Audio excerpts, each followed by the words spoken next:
like a little intro or anything? That's why I get it going.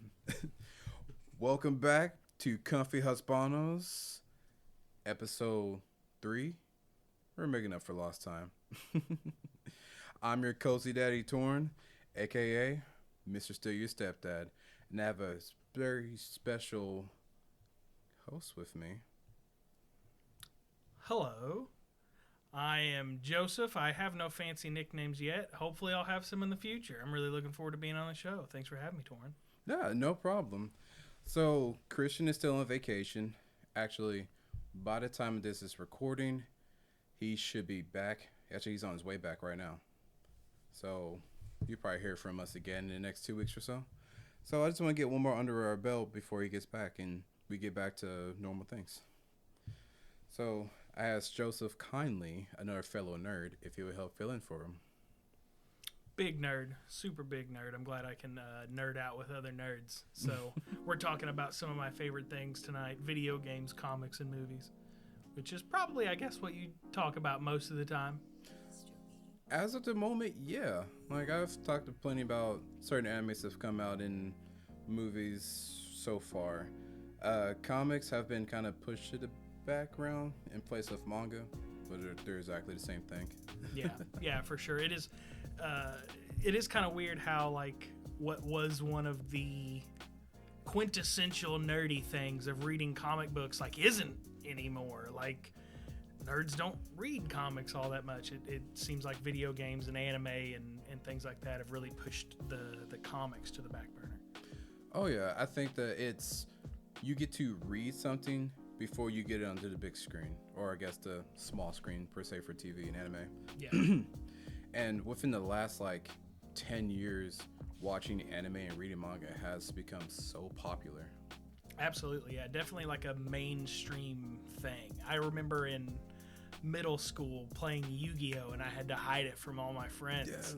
Like, I remember I was trying to smuggle a deck through school, and like it fell out and someone saw it. I was like, I don't know how that got here. It must be my brother's. That's crazy. Don't you walk over, or do I pick it up? Yeah. So it is very much like it. Almost everybody watches an anime to some degree. Mm-hmm. I think COVID really kind of helped out push the anime focus here for this newer generation.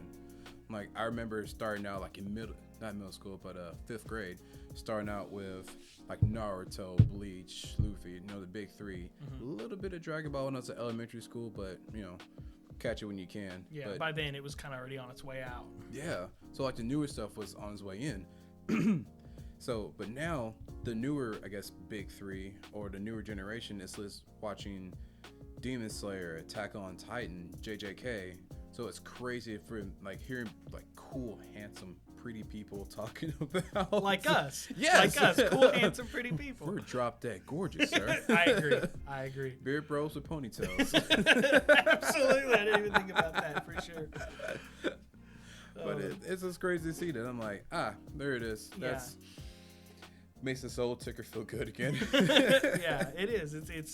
It's weird, but at the same time, it's very cool that like people are appreciating it as a medium, because there is like so much. You can have stuff like, if you've ever heard of like Sergeant Frog, like very goofy, over the top stuff, and then there's in the same medium you have stuff that's like Studio Ghibli movies that 90% of them are gonna make me cry like a baby. No, real talk. Like real talk. I haven't seen like too many Studio Ghibli movies. Don't come after me.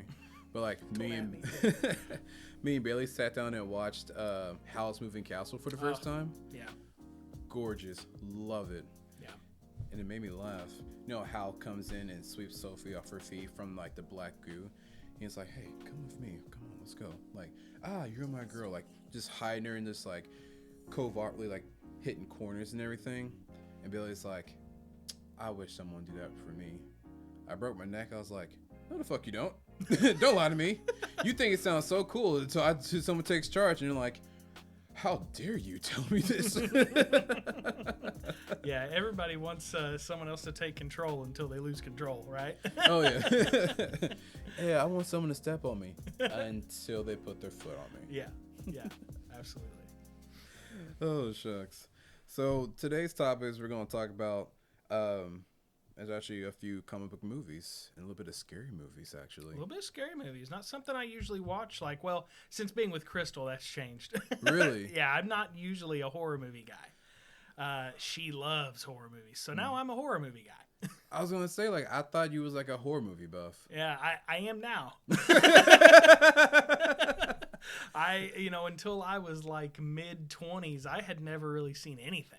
Mm-hmm. And basically, like, it got to the point where some of those old classics, like your Friday the 13th, your Elm Streets, the graphics got so cheesy, I didn't find them scary anymore. No, of course. Like, I can tell that that's latex. Like, that's just a bed sheet that someone is pushing their face through. That's not... But then I started watching the Saw movies, and that's still rough. No. So, I got to enjoy some of that with before I got with her, but now I've seen, like, all the Conjuring movies, and, I mean, just... all the Hellraiser movies. There's entire franchises that I would have never touched 10 years ago, and now I've seen all of them. Oh yeah, no, I'm not big on scary movies. Like when I was younger, I would watch them because my mom watched them.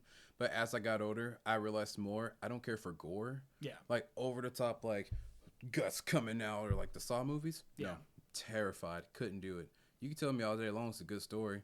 I'll just nod my head at you and like, yep, that's cool. Yeah. Truthfully, the first one, without getting off on too much of a tangent, the first one is actually a good story, and it doesn't have a lot of gore. Like, that's kind of the weird thing about what Saw became. It definitely is hard to watch at times because you see people putting themselves, like, through some pretty extreme pain. Oh, yeah. But, like, it's not the just constant torture porn that it really became after that. Right. Like, the worst part, I think, in the first one is watching someone slowly saw their foot off. Oh, Does that make me cringe with pain? Absolutely. But it's not like in the third or fourth one where a woman gets tossed into a pit of dirty needles. That's like a full body cringe on that. And but the first one is like a legitimately good story. It's not too gory, but after that they just went way over. Yeah, no, I can't do that. Like the Final Destinations, 1, 2, and 3, I think it was 3, were fine. Actually, 3 was the roller coaster one, if I'm not mistaken. I think so, yeah. Yeah, I got halfway through the roller coaster one. I was like, nope, I can't do it. And it got crazy from there. Yeah. Like, if you tell me someone's going to die, and, like, I watch, like, oh, someone got stabbed, or their arm got cut off, perfectly fine. I don't need to see someone, like, put their hand, like, in a fucking blender, and you seeing everything just, like, disintegrate. I'm like, nope, can't do that. Yeah, no. I've seen those too, of course, and yeah, it's the like watching the series of events that lead up to that person getting their hand mulched is very fun. Watching that person get their hand mulched is not. No. Like watching a bolt fall off a shelf that hits a button that turns a fan that knocks over a bottle of water that shorts a plug that makes the blender turn on. That's cool. Yeah. Watching the blender turn on is not cool. No, it's like the worst chain reaction ever.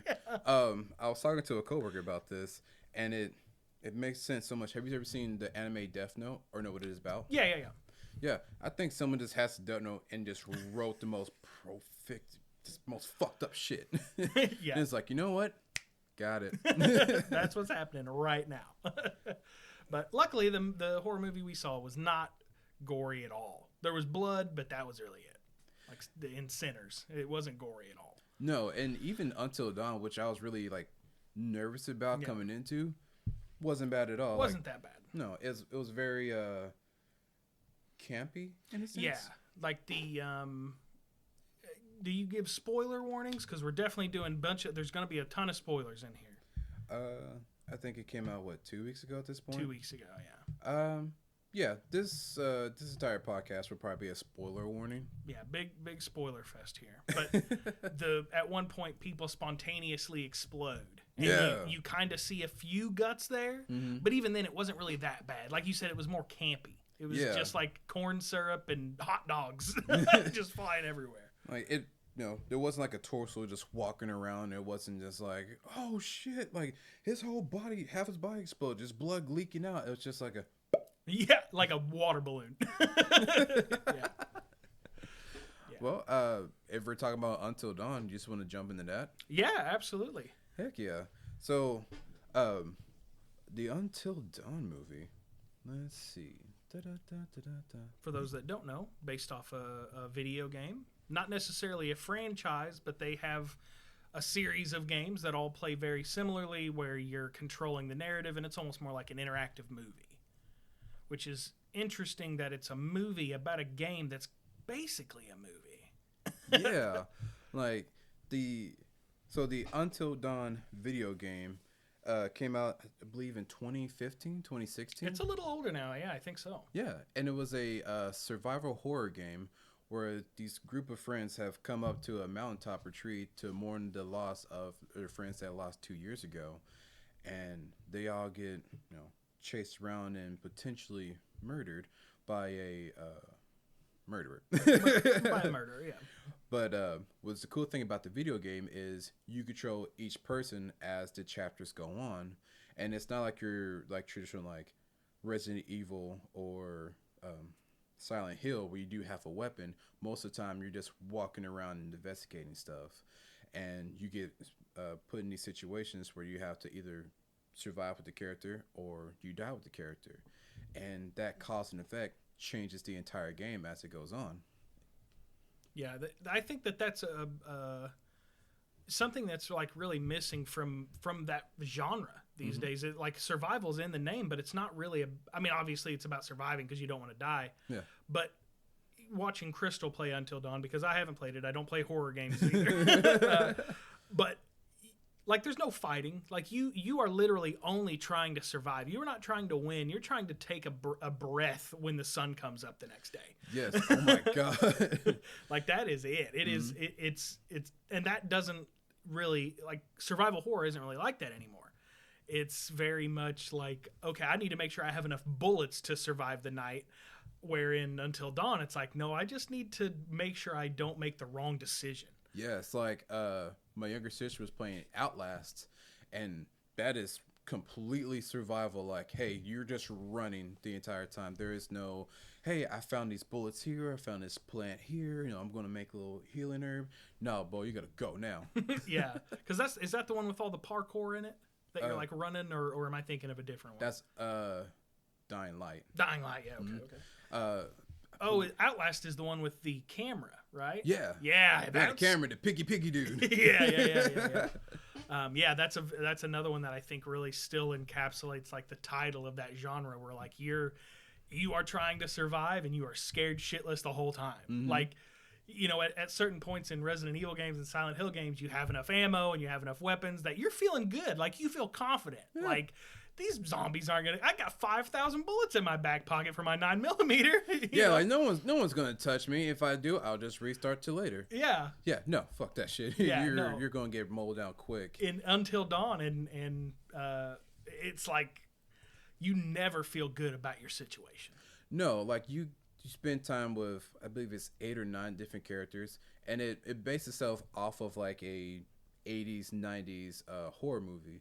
So you have your survival white girl, you have the nerdy white girl, you have the jock, you have the rich girl, and then you have your male friend, essentially. Yeah. And each one, you get to control and figure out what's going on, and the quick time events that you have to like try to survive this stuff, it's crazy.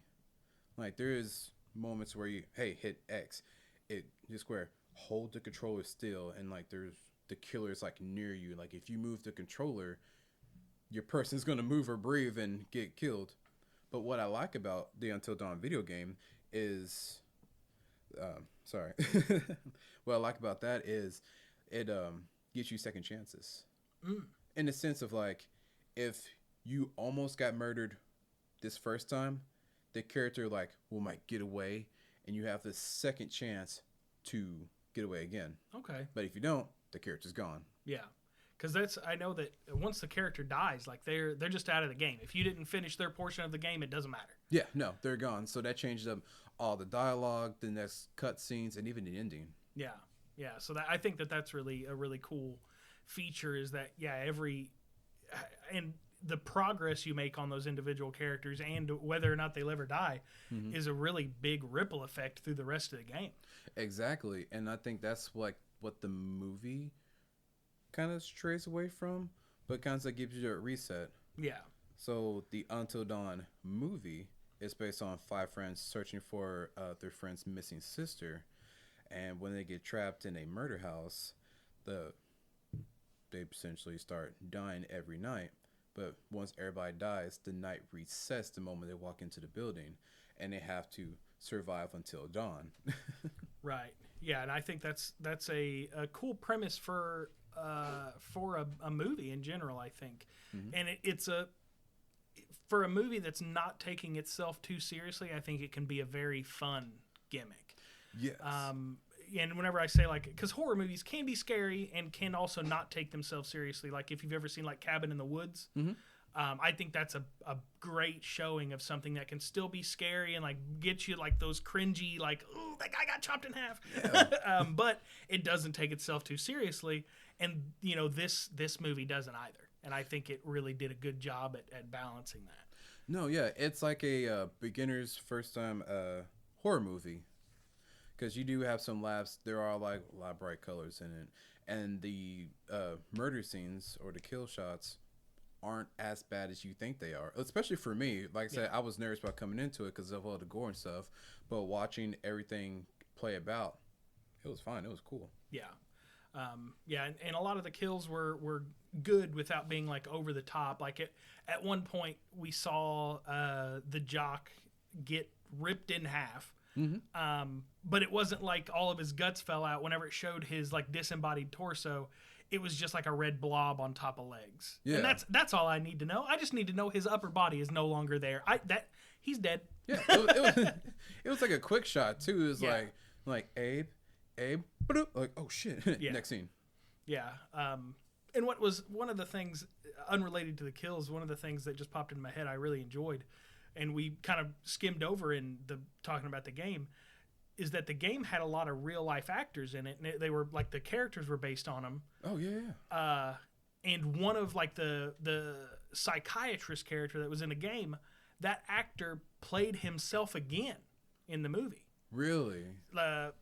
It was Peter Stormare who played Dr. Allen, whatever his name was.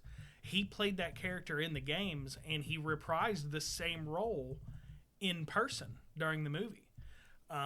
So that kind of connects those universes in a way that's really interesting. Like, do the movies and the games take place in the same universe? Because at the end, it does kind of set, at the end of the movie, it kind of sets up the game. Yeah.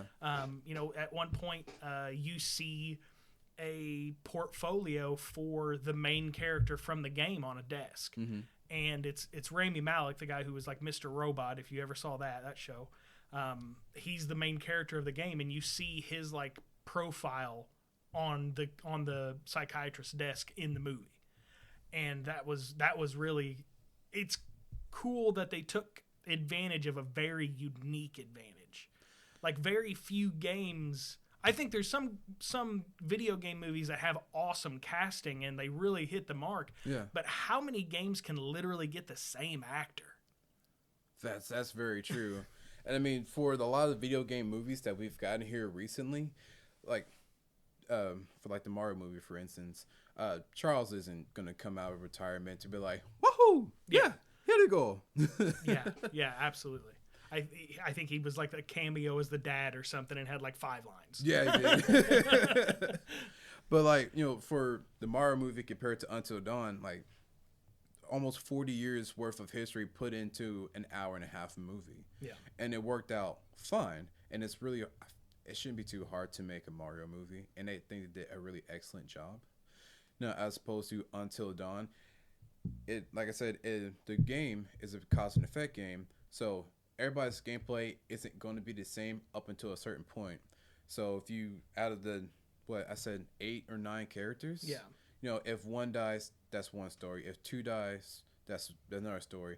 And you can interchange them all. So eventually someone's going to get all the endings with all the characters, leading up for everybody that survives all the way up to everybody dies. So for the movie, if they took it in that way, you already know what the ending's going to be. Right. So for them to take a different look at it and get a whole new cast of people, give it a like cheesy 80s feel to it with all the different kills or references to it, it's going to work out pretty well. Plus the re-kill mechanic, I feel like that's just the player restarting because like I want to make sure everybody survives. Yeah. And they do essentially. Yeah, and that is, I think that's a pretty cool way that they came about it. Is like in the game, whenever everybody dies, it's like a hard game over. You have to start over. Like you start from the very beginning of the game, which blows me away that that's a mechanic. Yeah. Because the day after we saw that, Crystal played Until Dawn for like 6 hours and died. Oh God. So she was like she was in the last chapter of the game and she died and had to start all over. Oh, yeah. I bet she was hot. She was. I got home from D&D and she was fired up. But in the video game, the characters aren't really aware of that. But in the movie, the characters are very much aware of that, and they take that to their advantage. Yes. If there's a couple scenes in the movie where one of the characters dies, and they're like, "Well, we just got to start over because if we make it and they're still dead, that's not good." So they would just take turns killing each other. Yeah, and that's one of the cool things about them dying and coming back is wherever they died, there was like a mark or a bruise that reminded them of when they died. Yeah.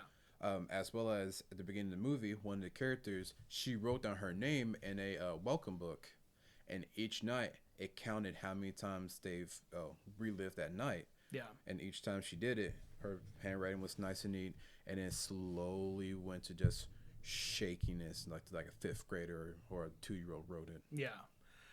Because as they die, what the whole theme of the movie is like escape the night or join it. Mm-hmm. And so as they died, they slowly turned into these monsters. And there is like some pretty interesting allegories with like depression and things like that, which is going to be a theme for I think a couple of movies we're talking about tonight. Yeah, pretty much. Because like the main person is depressed because they've lost their Clover, yes. Mm-hmm. Clover was depressed because they lost the sister. And I think that what they were trying to get at with like the dying and slowly losing yourself is like you have to keep pushing through the dark. Mm-hmm. Like you have to keep going through and if you get out on the other side, you're going to be fine. Right. But if you don't, you're going to join, you become kind of one with that depression. Unless you push through those feelings and those negative emotions, you have to, because it's not going to do it itself. Like right. You're not going to get better without trying to get better. Mm-hmm. And I think that's really what that was playing on. No, that truly makes sense. Little spoilers for the end of the movie. What I really liked about what you just said is whenever the doctor, when she finally confronts him and she tells him like, hey, why are you doing this? What's going on? And he pretty much breaks down. It's like, hey, that's crazy. A psycho murderer come to kill you. And that's just something that's out of your control because you're a control freak. And then the spontaneous combustion, that's just perfect. That's rare because you have destructive behavior. And he goes on to 2 or 3 more things, but each one just coincides with something she has going on, like mentally or emotionally. And I'm like, I never thought of it that way before. Just these different creatures or these different murderers affect you emotionally, and this is how they are personified. Yeah, absolutely. I think that does it in a really interesting way that does, really make it physical and like make it tangible. Mm-hmm. So you can see the uncontrollability, like with the Jason style murderer that's in the movie. They just can't stop him. Like and that was what that was, and I think that does really well because I think, like I said, he was pretty clearly based off Jason just with the general demeanor and stuff. Yeah. And that's how he is in all those movies. Is just like this unstoppable force of nature, and to tie that to like a lack of control and a fear of what that lack of control could do. It was pretty interesting. I think the movie was not a ton deeper, but a little deeper than people give it credit for. Like genuinely, I think it's just a little deeper than people think.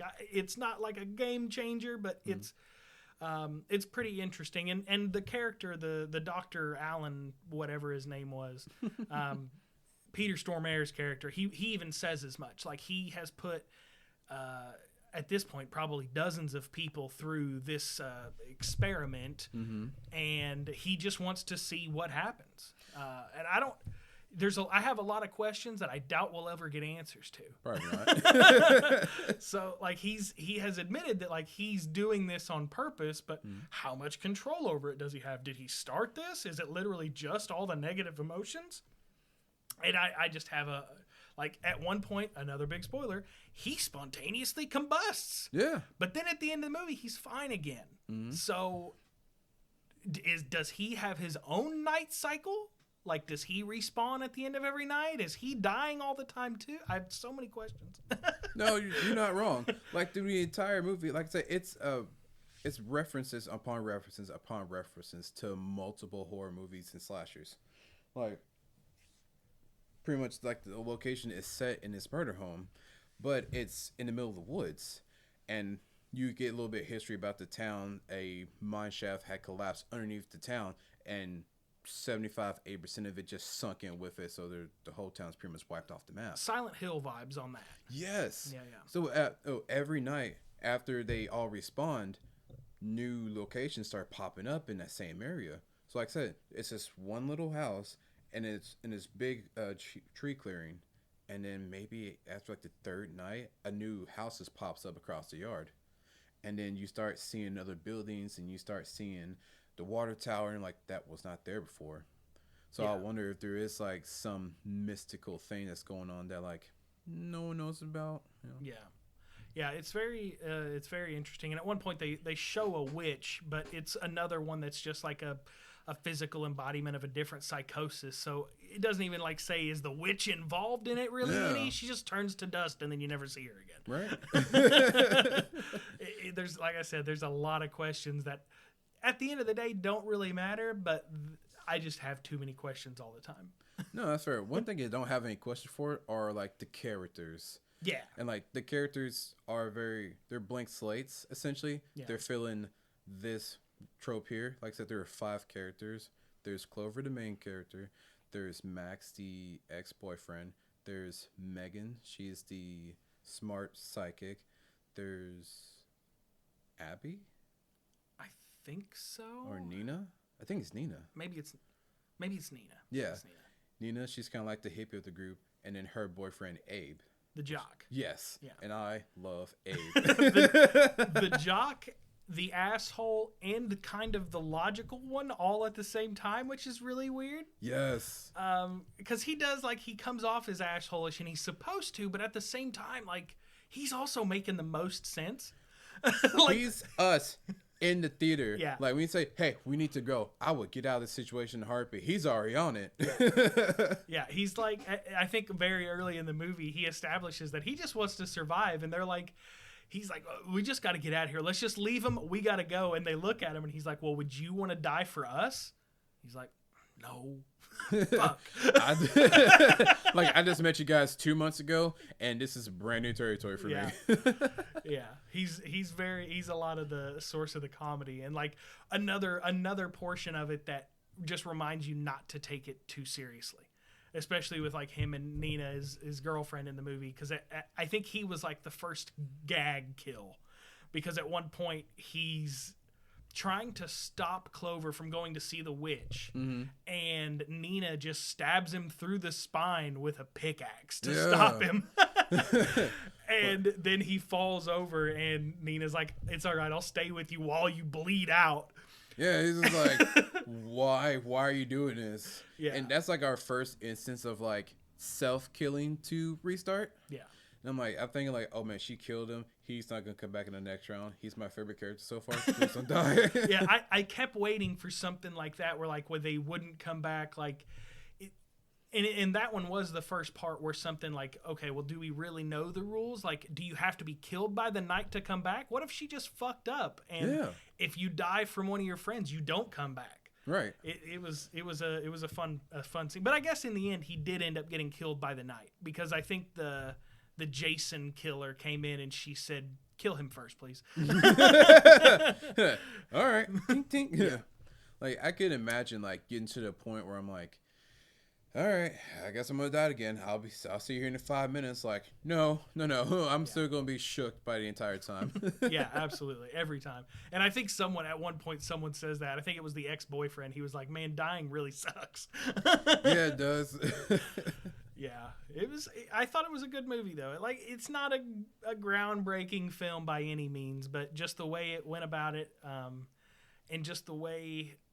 It kind of interpreted the experience that the players of the game got on the big screen. Like, where, you know, as a player of the game, if something happens you don't like, you can save scum. You just reload the game and you start over. Right. In the movie, their equivalent of save scumming was just dying. Just group suicide. It's like, well, Megan died tonight. Yeah. We're done. Right? Which was crazy because she, like, survived in a sense. Yeah. Like, they respawned without her being there. Yeah. And that was, like, another instance of how, like, the night's changing. Yeah. Because they all had to die for them to respawn. And it was at one point where she was missing. And they all respawned. Yeah. And we got told that there's not like a time limit to when they respond. It just happens like immediately towards the viewer. But as the movie continues on, we see everybody else respond, and they're looking at Chloe like, "Hey, we had to drag you from the yard into the house. Like, are you good?" And like, hold on, there's a spot for them to respond? Yeah. I thought they responded inside the house, and they all woke up together. Not a, hey, we all woke up before you. Right. Yeah. Yeah, it was. That was the only thing I was a little disappointed in, is that no one actually died, which is, I mean, people don't have to die for it to be a good movie, but that's kind of, and it's not disappointing in the sense that subtracted from it, but it was something I was expecting the whole movie. Like, right. For someone to die and like maybe on like night 10 or something, and then they just didn't come back.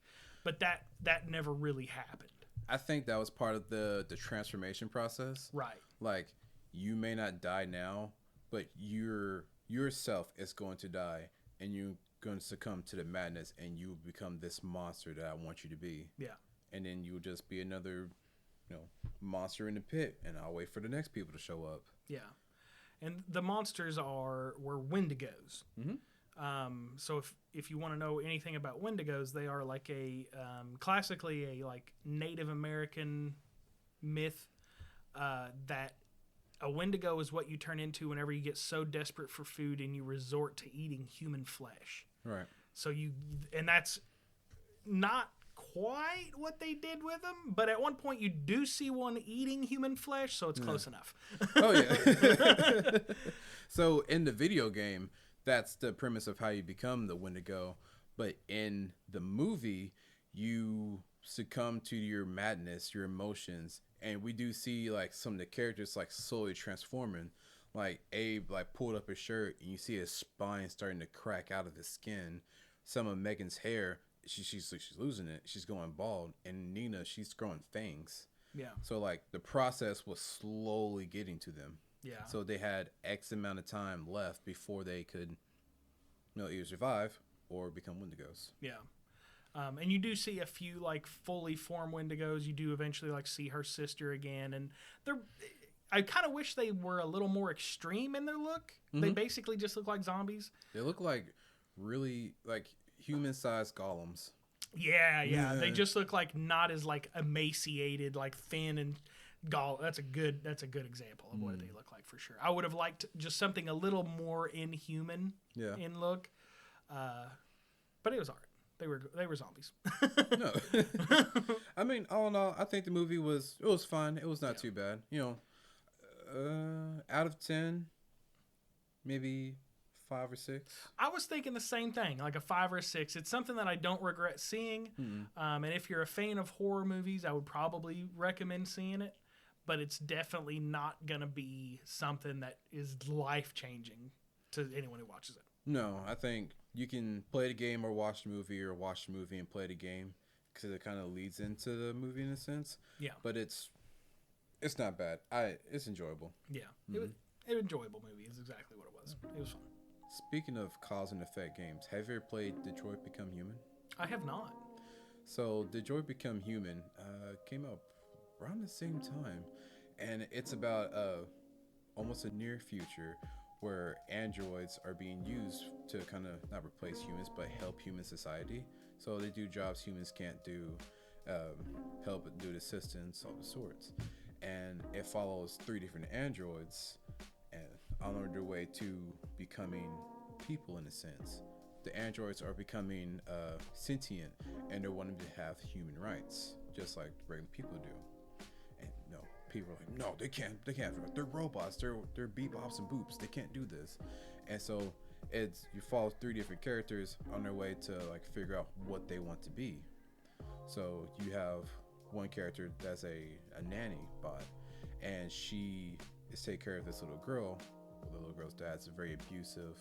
He doesn't care for her like she should, and she's just a cash grab to her.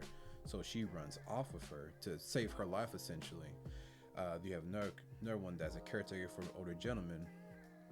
Well, the older gentleman passes away, unfortunately, and that robot, he slowly, realizes that maybe life is more than living and just doing this one thing, because he had just been treated with kindness his entire time being alive, and he might become the messiah of the rebellion. And then you have another robot. I keep calling them robots, they're androids, but so they're like part human. No, they're all robot. Yeah, they're all robot. Okay. But android, human. Yeah. But he's a police officer, and he hunts down rogue robots, and he's like that thin line between like dealing with human life and then robot life, and he has a old school human cop partner who remembered the world before all this stuff happened. So he's like teetering between on that. Now, what's cool about the game?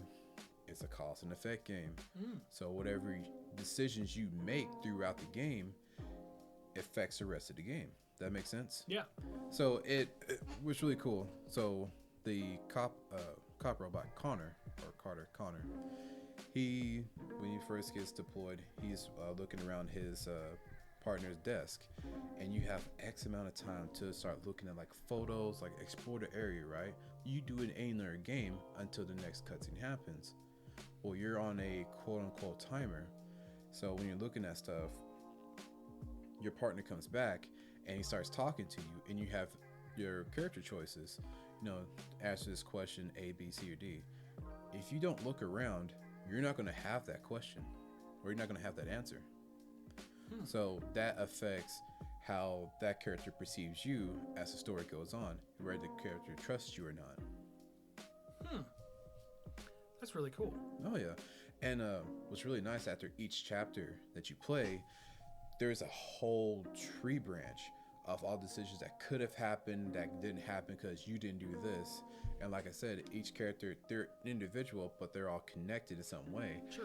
And when you actually look at the bigger picture, there are just so many rails that you could have took that affect them. Like there's one area to where you could have killed this robot to get information that skips over an entire chapter completely. Oh, wow. But if you didn't kill that character, you didn't get that information. You had to go looking for it yourself. So that's like whole sections of the game could be missed out because of that. And also these characters, they also could die.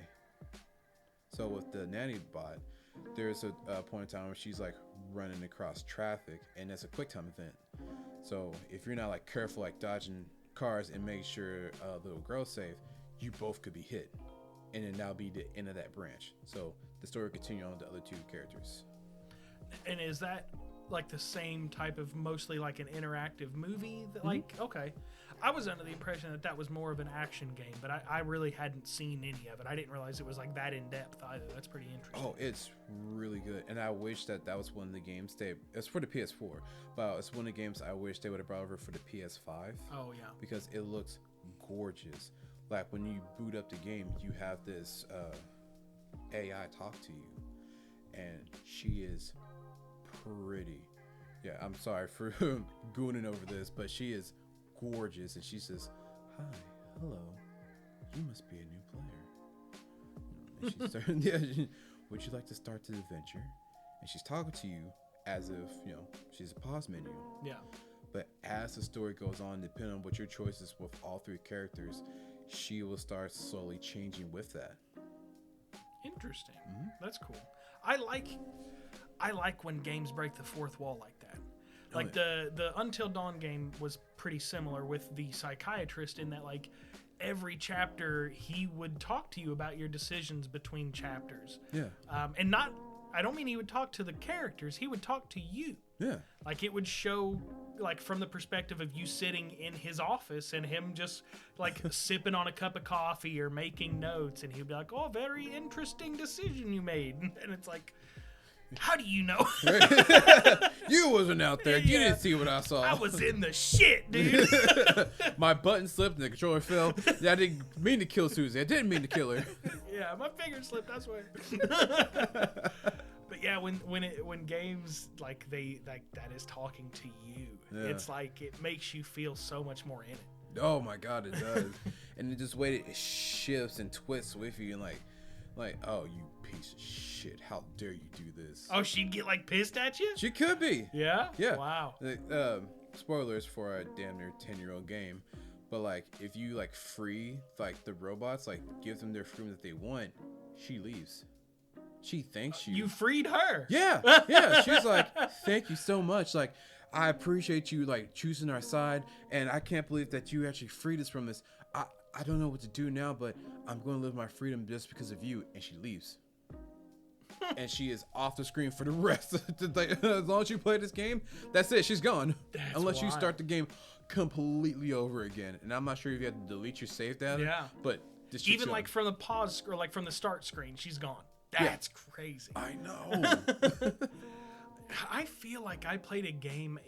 I think it was like a 2D game, but something similar happened where like it had like a little guy that would talk to you, and something in the story would happen where he might die, and then for the rest of the game it just showed him like laying there anytime you would pause or I cannot for the life of me remember what it is. Oh, it's a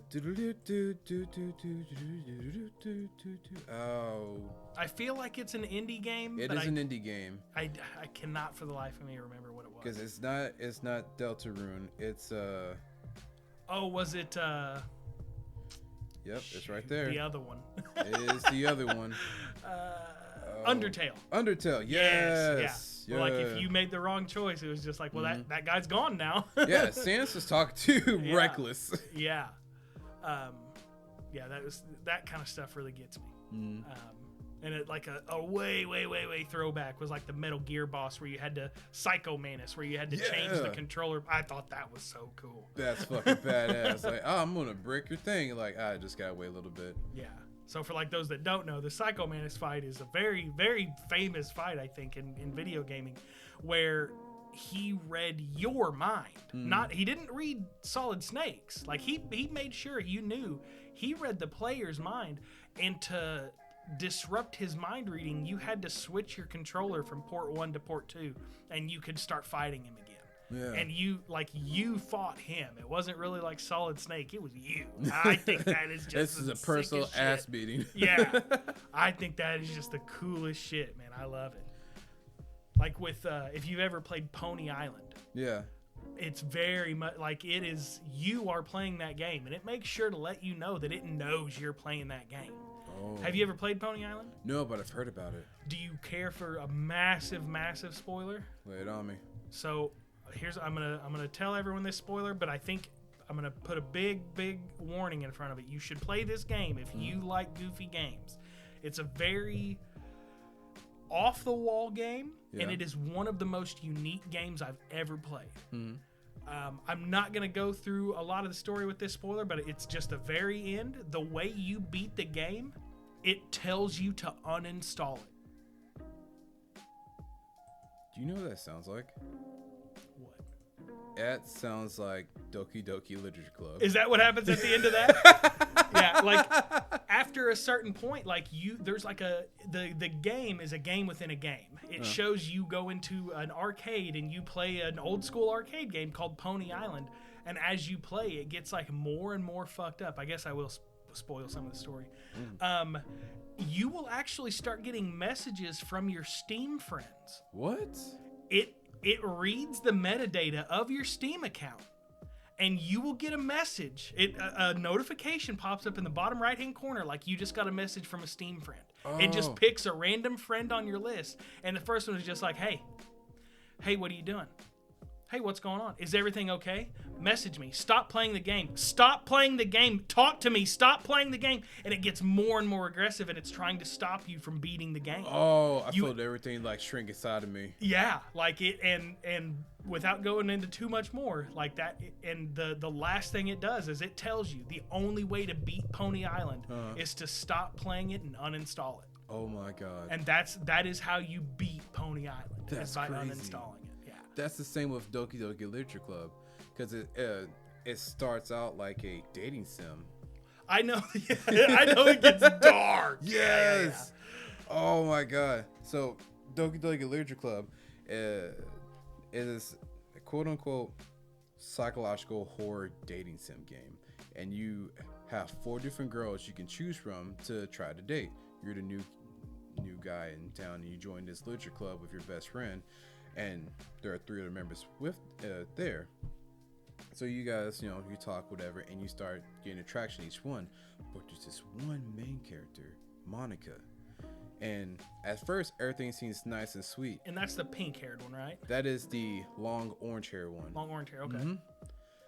And she slowly starts like changing stuff. You don't realize it at first. It's like, oh, hey, let me, do this decision, and like the screen might glitch, or your mouse might just slowly drift to a different character. You're like, oh, why is it pulling?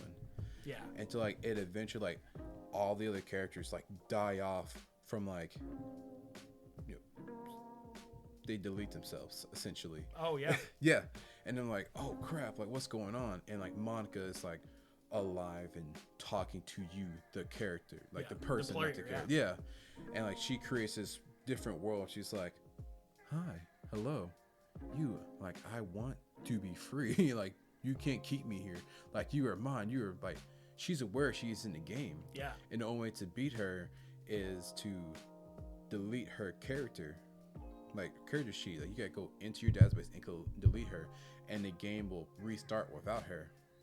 But what's cool about it, that is, if you delete her character sheet before you start the game will brick. Like, it won't work again. Like, tell you have to reinstall this. Like, you have to play it correctly. That's wild. Yeah.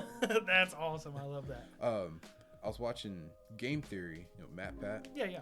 And he did a deep dive on it, and apparently there was meant to be like a sequel game to it, or a prequel game to it, featuring all those characters, and Monica was supposed to be the main character of that supposed game, where she got trapped in Doki Doki Literature Club. Oh, so like she was a player that got stuck. Yeah. Oh, that's wild. I know, right? Like, never heard anything of it again, but like there was like someone data mined everything and like found like clips of different things of her, and I was like, and there was videos of her like saying like, I have to do this, I have to survive, there's only one way out. Like who? Wait, what? Where are you going? Like, you were supposed to be here. Yeah, that's awesome. Mm-hmm. I just love games like that really like go literally outside of the game. Mm-hmm. Like that you've got to uninstall it to beat it, or you've got to like literally modify the data files. And there's like another game from the same person called Inscription. Oh.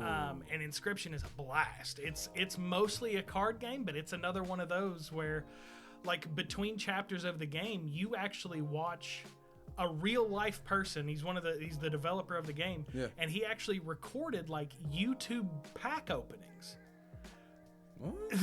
of packs from this game that he created. Yeah. And every video that's a pack opening, like, he opens the first one and stuff after that starts to get a little weird. Oh. Like, the feds show up at his house. Like, he starts to hear things, and like the people in unmarked vans are parked outside his house because they heard he found this pack, and he's making videos about it. And he just slowly, you watch this person slowly spiral out of control. Oh, I couldn't do that, man. It is wild. It is wild. I love those games. If you ever want to play things like that, like just Inscription. There's a third one that I can't remember the name of. It's Hex something, but Inscription and Pony Island are awesome. And what's cool is they not only does like the story continue to evolve and keep you on your toes, the gameplay does as well. Right. So like in Pony Island, it's really a joke game. You're not supposed to think it's a very serious game. Yeah. And the very first level of Pony Island is, do you know the game on Chrome that whenever it's not online and you hit space and the little T-Rex? Yeah. That's the first level of Pony Island. Oh. There's just like little fences and you just hit space bar and it jumps over. Yeah. And then it goes to the next one. It's like, okay, well, how will you do if you have to shoot something too? Yeah. And then it's like, oh, you're pretty good at this game. Let's see how good. And the next thing you know, the game is literally possessed by Beelzebub. Like that's where it goes, is it is possessed by Satan. And that's why to get Satan off your computer, that's why you have to totally uninstall. I think I know exactly what you're talking about. Oh, that's insane. Yeah, Pony Island is wild. It is wild. Because I think the Game Grumps played that, and I could see them definitely playing it. It's definitely, I think it's definitely a big stream game. Although I would never recommend anyone watch it streamed. No. I feel like that's a game you got to play. Like even knowing what I've told you, I would still recommend it. Because it's only a 2-hour game. Yeah. 2 or 3 hours, maybe, tops.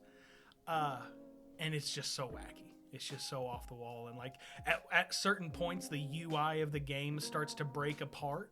Like after like 30 minutes and after you've kind of poked the devil a few times, he's like, no, you can't play the game anymore. You're done. And you go to the main menu and it says, where you normally have like start, options, exit. Yeah. They just fall off. Oh. They just fall to the bottom of the screen and you got to put them back. And he's like, stop it. Quit doing it. Don't fix it. Stop doing that.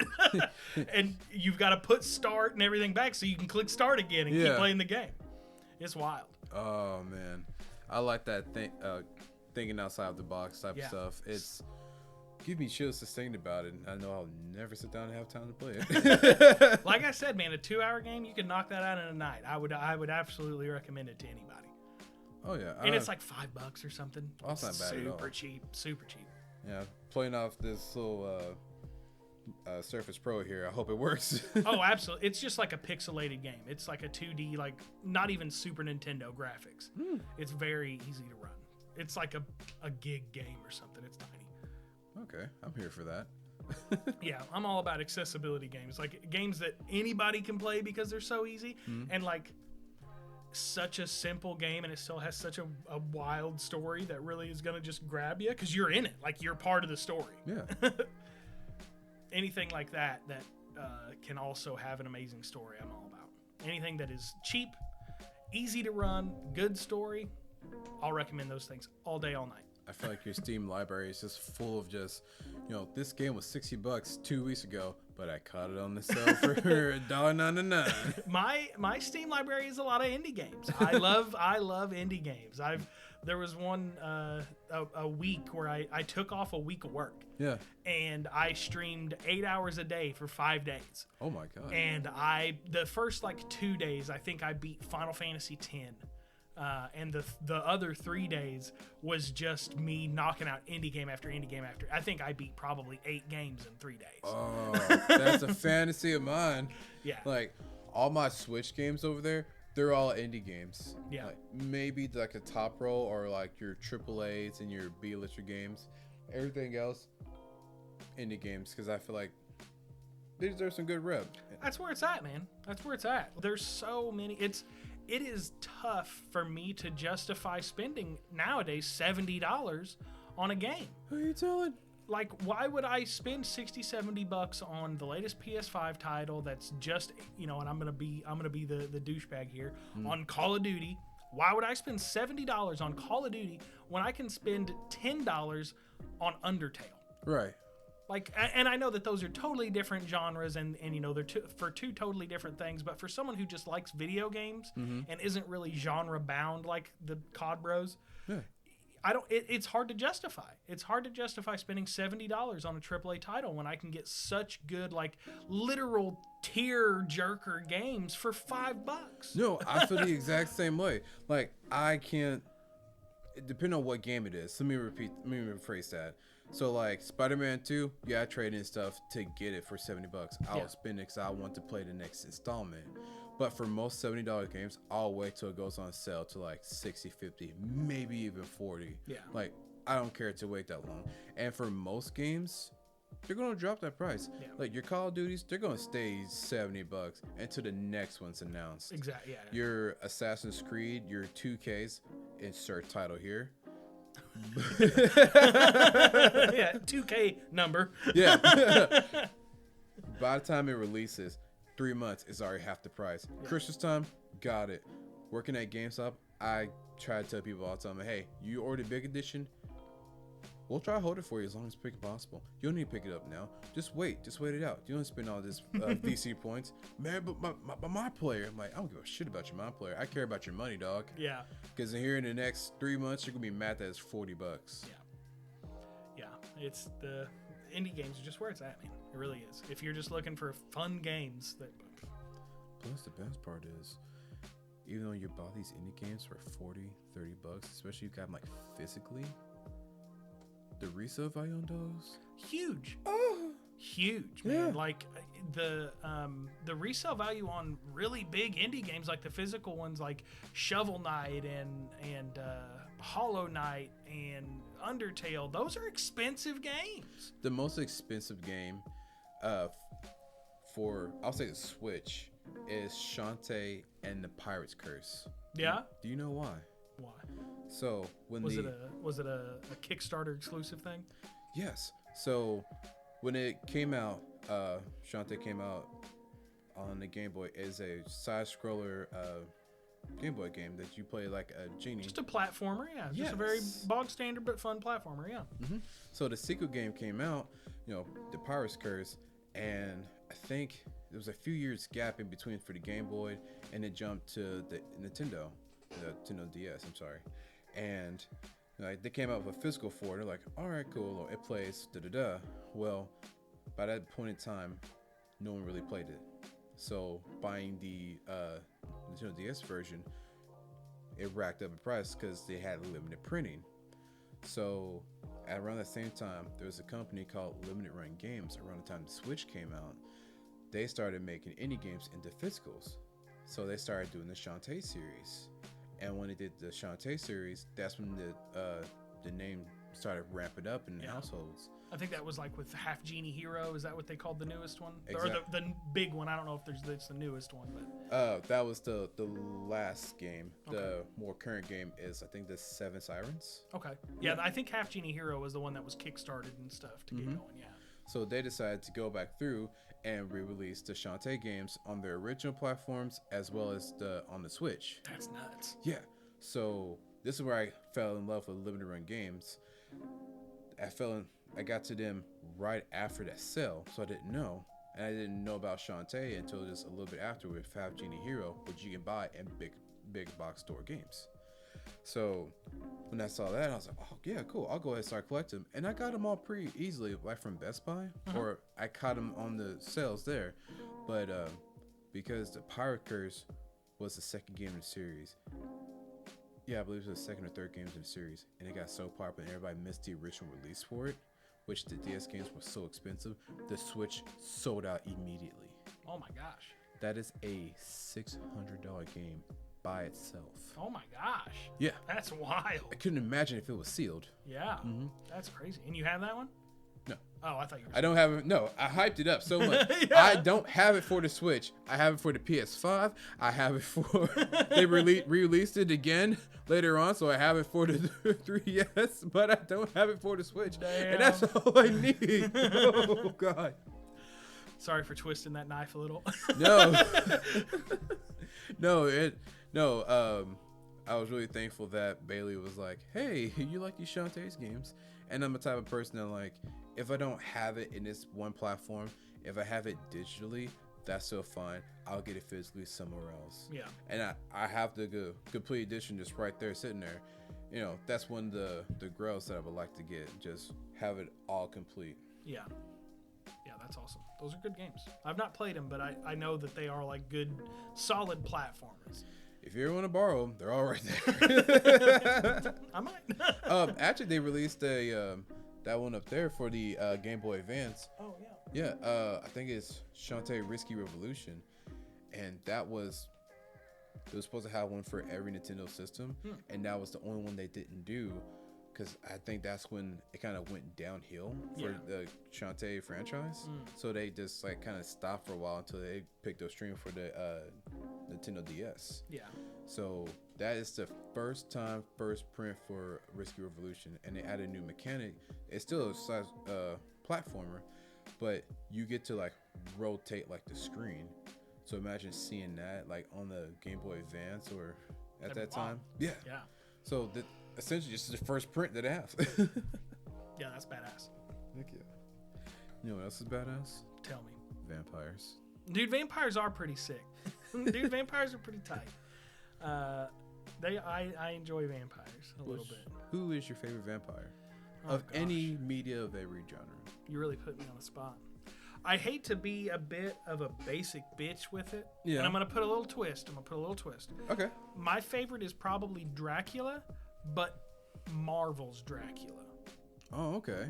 So Marvel's Dracula is like an exaggerated form of like the original Dracula idea. Not like the Nosferatu, but like the warlord, like Vlad the Impaler type guy. Shit. So he always wears armor with his clothes. Like he's not like the soft, like I'm going to seduce you so I can drink your blood. Blah, blah, blah, blah. Yeah, he's like, I'm going to rip your throat open so that I can sate myself, and there's nothing you can do to stop me. Oh, good God. And he's not a pushover. In the comics, he really sticks to himself. But at one point, he fought the Hulk. Really? The Hulk decided to invade Transylvania, mostly on accident, and he fought the Dracula. Survived. I'm not gonna say he went toe to toe, but Dracula survived a run-in with the Hulk. Yeah. That's insane to hear. Yeah. He's almost Doctor Doomish in that everyone sees him as evil except for like his people. Like I think in that most of like the people in Transylvania are just vampires, so they're all just like his little vampire underlings. But whenever he hears the Hulk is coming, like that's his first reaction is, well, I've got to protect the people. Yeah, we got to go now, kids. yeah. So he has like an elite squad or something. I can't remember exactly what they were called, but he pulls out all the stops to stop the Hulk from destroying his home, and I've always thought that was pretty cool. What about you? Do you have a favorite vampire? I do have a favorite vampire. Tell me. So her name is Marceline. That's fair enough. That's a pretty good vampire, to be fair. Yeah, I love Marceline. My favorite vampire is Marceline from Adventure Time, and she's not like the vampire of them all, like the rule. She self-proclaimed queen of the vampires. But what I like about Marceline is that she's just the cool girl that you see in school, like no holds bars, just like skipping class, like, hey kid, what's up? Yeah. I never thought about it like that, but she's definitely like the too cool for school like type of girl for sure. Yeah, like she does her homework, but you'll never know why. Yeah. I love her songs. Like that's the favorite part about me. And like her, vampires survive on blood, or they can't get out in sunlight. No, she can't get out in sunlight, but you do see her like out and about in the sun. But she's so fashion forward in a sense. Like she'll wear oversized hats or umbrellas. You're like, fine, that's cool. Yeah. She'll just float around with it. Yeah, why not? Right? But like what's badass about her, like I said, she doesn't suck blood. She eats the color red. That's what I thought they did. I was gonna ask because I thought that they just sucked the color red. But can that still be like deadly in Adventure Time, or is it just like the color is gone? So there are different types of like demons and stuff, but like the color's gone. The color's gone. Like she sucks the blood out of a strawberry and it turns gray. Okay. But like her dad is like the king of the Nightosphere, so he's pretty much like Satan, and he feeds off of souls. Oh, okay. Mm-hmm. And he's like the Yeah. very straight-laced appearing guy. Like he wears like a suit or something, Yeah. right? Yeah. He just wears a suit. He's like, yes. So how much you sold now? What? He's like, oh shit. Yeah. We saw some vampires very recently. Very smooth, very easy transition here, Torin. Very nice. Yes, thank you so much. So, for those of you who have been living under a rock the last like 2 weeks, we've went to go see the Sinners movie. Big movie lately. A lot of people have been talking about it.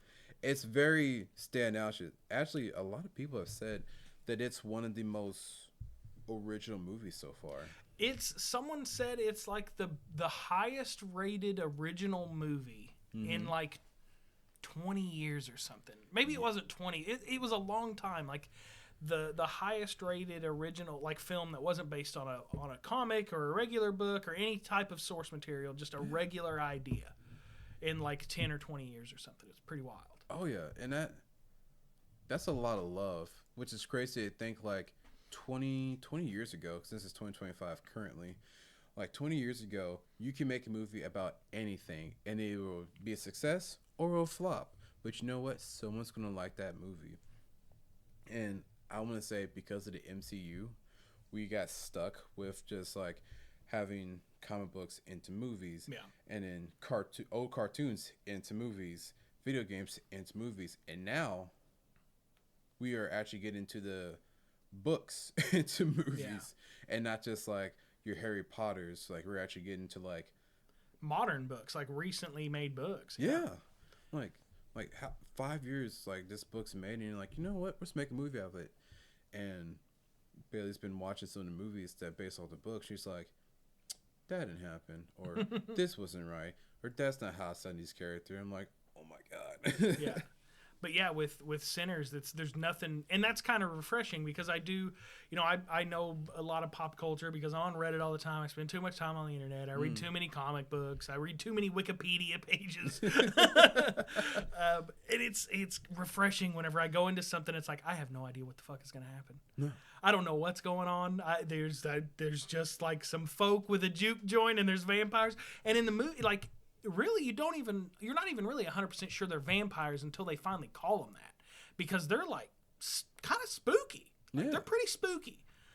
In the trailer, for sure, I think they leave it kind of ambiguous where it could be like demonic possession or just like something like a Wendigo or a skinwalker. And then like in the halfway through the movie, not halfway, probably more than that, it's pretty far before they really say, yeah, those are vampires. Yeah. And there was something else they called them too. I cannot remember. She thought it was like some kind of spirit, but then after like the first killing, she's like, "No, them are vampires." And what's cool about the vampires, they follow like the normal vampire tropes. Yeah. Like the class, like they're not gonna come into your building unless you invite them in. They don't like garlic. They can't be killed unless by a wooden stake or silver. You're like, oh shit! Like they did the research. Yeah, they did a lot of just the classic tropes, which I do like. Because it's like, after a certain point, you're changing so much. Is it just call it something else? Yeah. It's not a vampire. Just call it something else. Yeah, no, this isn't Twilight. Yeah. Like the only thing that those vampires have in common with vampires is like immortality and the need for blood. Yeah. Like nothing else is really, they're not vampires. They're just something else that also drains blood. They're chupacabras. Pretty fucking much. Like they're as close to a chupacabra as they are a vampire. What do? I run a blood bank and I take extras home with me for my family. Yeah, I just took a little in the pocket. Oh, you little white collar family? You know me so well. Yeah. So but the vampires and Sinners were very good. I liked them a lot. They felt like properly ominous, like sinister. They did, but they weren't like they were sinister, but they weren't like murderous sinister. It wasn't until they got desperate. Yeah. Like towards the back half of the movie, they got desperate, and then they got very aggressive. Like at one point, someone is just like reaching their arm out of the juke joint. I can't remember what they called the place, but. And one of them just grabs the arm and tries to yank him out. And it's like, oh, man, they're getting there. Oh, yeah. like, did not waste any time. You. Yeah. Mm-hmm. But what I like about Sinners is that the vampires weren't the main plot. They were the B plot. Yeah. Or because really, like, the vampires aren't really a threat. I would say, and it's a 2.5 hour movie. yeah. I'd say the last 45 minutes are really where you get into vampires. Yeah. Like, it's not you see them a couple times, like when the one guy goes to the house, and then you see like the Native Americans coming to check, and then you don't really see them again until they're in it. Yeah. But I thought it was like really crazy to see. Yeah. It's actually about the twin brothers Smoke and Stack. Yeah, both played by Michael B. Jordan, and I think he did a really good job at that. God, always think back to like older films where one character plays two like twins, and they can never like touch. There's like that invisible wall with them, but you see them like hand cigarettes back and forth. Yeah, they hug, or like they don't high five, but like they get close to each other. You're like with both their faces still visible. Yes. Like yeah. They did a really good job. I mean, it's like CGI and the graphics for movies nowadays have been they've hit peaks when they've done that. Yeah, for sure. And it was a really good story. It was a really good. It had like a lot of meaning behind it. You know, we've talked a little outside of it because it was I really chewed on this movie for a little while. Yeah. And it's to go really deep in it, because I've already told you my real deep thoughts on it. Let's tell them what this was about, and then we'll really jump into it. Yeah. Do you care if I go grab a drink if you want to do while you do? No, go for it. Do the I saw you. You've been thirsty for a minute. I saw you. You want to do the summary while I grab a drink real quick? No, you're good. So Sinners is about two twin brothers, Smoke and Stack. They come home to Mississippi to start a nightclub, and on opening night, they're attacked by vampires. And what's really crazy, like I said before, the vampires are nowhere near the movie until like the later half of it all. The whole story, I feel like it centers mostly about Smoke and Stack and how their relationship is with themselves, with the community, and what they do with like their legacy. Yeah, that's, and I think that legacy is a big part of that movie. And just like wanting to do the best for your community and things like that, and like where you came from. I think that really played well into that. No, yeah, like it takes place in 1932. So at that point in time, you're building up your legacy. You're building up who you want to be. And it's a slow burn. Yeah. Because it's during the time of segregation. Right. Yeah, it definitely is. Was it 32 or 52? 32. 32? Yeah, it was definitely like, obviously like pre-civil rights and all of that. So you do see a lot of, I was going to say a lot of racism. You don't really see a lot of racism. No, you because don't. most of the cast is black, and they really only interact with a small handful of white people. Yeah, pretty much. Like the only white person that you see is Haley Steinfeld's character, Mary. And I think they implied she was half black. Yes. Or said half black. I can't remember exactly what it was. But yeah, that was definitely like the one with the most exposure. There was like the Mr. Hogwash or whatever his name was, that he's in there for like 2 minutes at one point. Right. But yeah, it was just them coming home and like after they've made something of themselves and things like that, and really it feels like they're coming home to kind of spread the wealth. You know, they had good fortune, so now their hometown should have good fortune. Oh yeah. And then the idea of like starting a nightclub, because they left for, I believe, Chicago. It was Chicago for 7 years. So they left Mississippi. I think it was Delta, Mississippi. Yeah. And you know, at that point in time, like I said, during segregation, so there was still, you know, not slavery, but they were still like picking cotton and everything. And you have whites only, you have blacks only. Yeah. You know, restaurants and cars and everything else. So them heading up north to get a better taste of freedom. And one of the lines that I can't remember which one said it, but it was like, you just traded plantation for skyscrapers, and it's still the same deal. Yeah. Yeah, absolutely. That was a good line, and I think that kind of like it's still the same. Just because it looks different doesn't mean it is different. Yeah. And so for them to like realize that at this point in time we could take control over, which both of them together are already one unit, Yeah, and they made a name for themselves, not in the best way possible, but in a way like their reputation precedes them. yeah. Like you see at one point they have like a truck full of supplies and someone is trying to rob it until they see smoke. Yeah. And then they're like, "Well, I didn't know it was yours, bud." And he's like, "Well, I gotta cap you anyway," and blasts him in the leg. He's like, "I can't let people know that I let someone get away robbing me." Yeah. And he's like, it's kind of funny because the dude's like, "Yeah, I get it."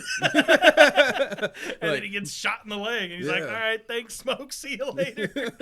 Like, and he walks away like, "Oh man, he's just a badass." Like he just give a shit, puts the holster a gun, and he goes somewhere and is like, "Hey, call the ambulance for this guy. Get him out of here." Like, whoa, wait. Yeah, and those are the type of characters I like. Like, even, he's not, he's far from a perfect guy. He's absolutely, violent. He's probably got a temper, and he just shoots dudes in the legs. But then for him to like turn around and still care, like I think he still genuinely cared about that guy. But whenever you have a certain reputation, you have a certain air about you, you got to do what you got to do. Oh yeah, it's not good. Don't go out there shooting people in the leg, people. But it's like the characters that really are only doing a thing because they have to, or they don't know another way. But then on the same side, on the other side of that coin, they still care enough to make sure. Well, he handed the woman a bunch of money to take care of him so he could take him to the hospital. That dude just needed to learn a lesson, and that guy probably won't go around robbing random trucks anymore. No, real talk. And see, that's what I like about the characters. Excuse me. For Smoke and Stack, even though they're twin brothers, they're both so terribly different. Yeah. Like Smoke, like I said, he's cold, he's calculated, like he knows how to play the system. Because you know what? He's already been watching you for like the last few days. Yeah. So he's already picked up on everything. And he's the most logical person in the room. But he still cares. Yeah. As for his brother Stax, he's out there. He's bolstering out his attitude. Like, I don't give a damn. Let's go run as it is now. He leads like with his chest, then his head. And that makes the dynamic between the two so incredible. Yeah, it's definitely like a foil. Like I kind of already said, like two sides of the same coin. Where while Smoke is absorbing the room and really, he's figuring it out already. Like before you even know he's somewhere, he's figuring it out. While Stack is finessing you. Yeah. Like you do things for Smoke because you are a little bit scared. You do things for Stack because he made you think you wanted to do it. Yes. Like he's out there playing the field, running around, and Smoke was like, yep, that's what I want you to do. Yeah. Now get his money.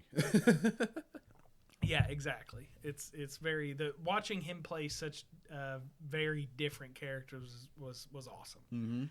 And they were both very likable. Like even though they were very different, it's the type of character that like, yeah, I could probably hang out with that guy for a little bit before I feared for my life. Yep, just for a little bit. Mama told me not to mess with them smoke boys. Yeah.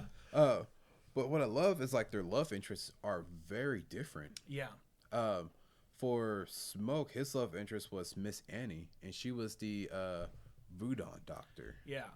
And she was a really cool character too. I love that actress. And for her to like still be involved and they kind of most of the movie they kind of play her off as like, you don't know what you're talking about, witch voodooery doesn't do nothing, the old witch doctor. Yeah. But then at the end, like it turns out voodooery does do something. Yeah. Like when you first meet her, she's in this like little rundown shop and she's selling potions, which they're different like herbs and spices that she's mixed together to either ward off evil, for healing, or for relaxation, meditation.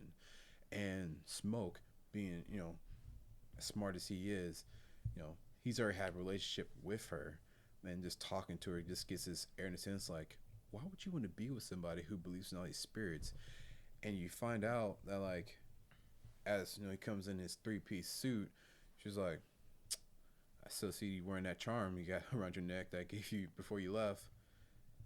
It's for to protect you. And it's protect him throughout the entire movie. Yeah. Yeah, and you don't even really realize it. Like, there's certain parts where it's like, well, man, that's lucky. Mm-hmm. Was it?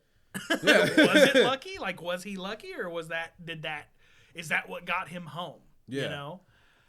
Because there's at one point they even imply that, or they say, although they don't confirm, that all the booze they got for their juke joint was stolen from the mafia. Yeah. Like they talk about how they have Irish beer and Italian wine, and someone suddenly puts two and two together, and they're like, did you rob the Irish and the Italian mafia at the same time? We just switched clothes. They'll never know. Yeah. And it's like, and he just kind of smiles. It's like, damn, that's smart. Yeah, that's smooth shit. They'll find out. It's like, by the time they find out, we be long gone. Yeah. And sure as shit, they long gone. Yeah. And they brought up, like, they did it at the same time so that they would each think it was the other. It's exactly. Like, that's smart. Yeah. Like, I'll divide and conquer. I can act like my twin brother for a few weeks. Yeah. Like, they're both the same personality. It's just, you just got to change up a little bit how you walk. Yeah. Mm-hmm. And the character kind of like busted him out was Stack's love interest, and Hayden Steinfeld's character, Mary.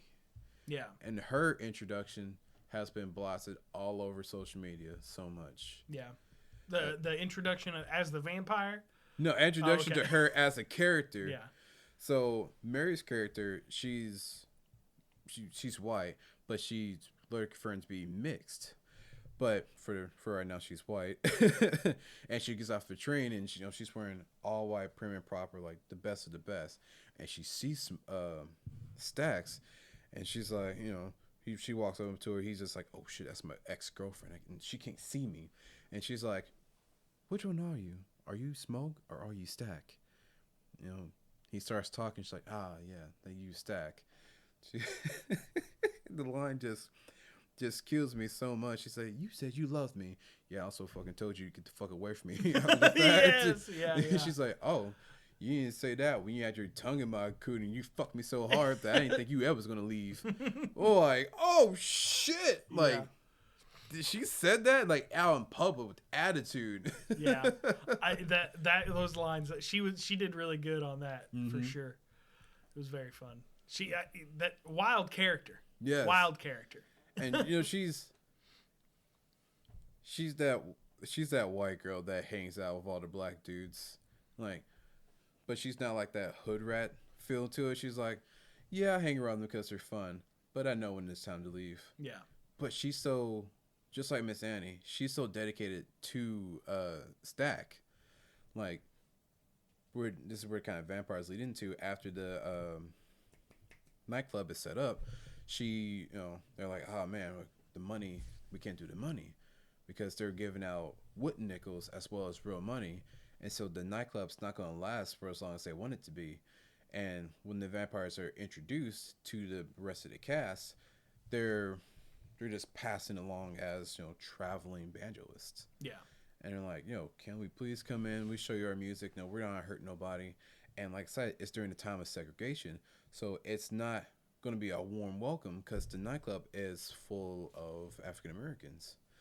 So for having the white folk coming in, they're like, it's going to be a disaster. One wrong look, one accidental bump, and we're all dead. Yeah. So they shoot them off. But before they leave, they show them like, hey, we got some monies.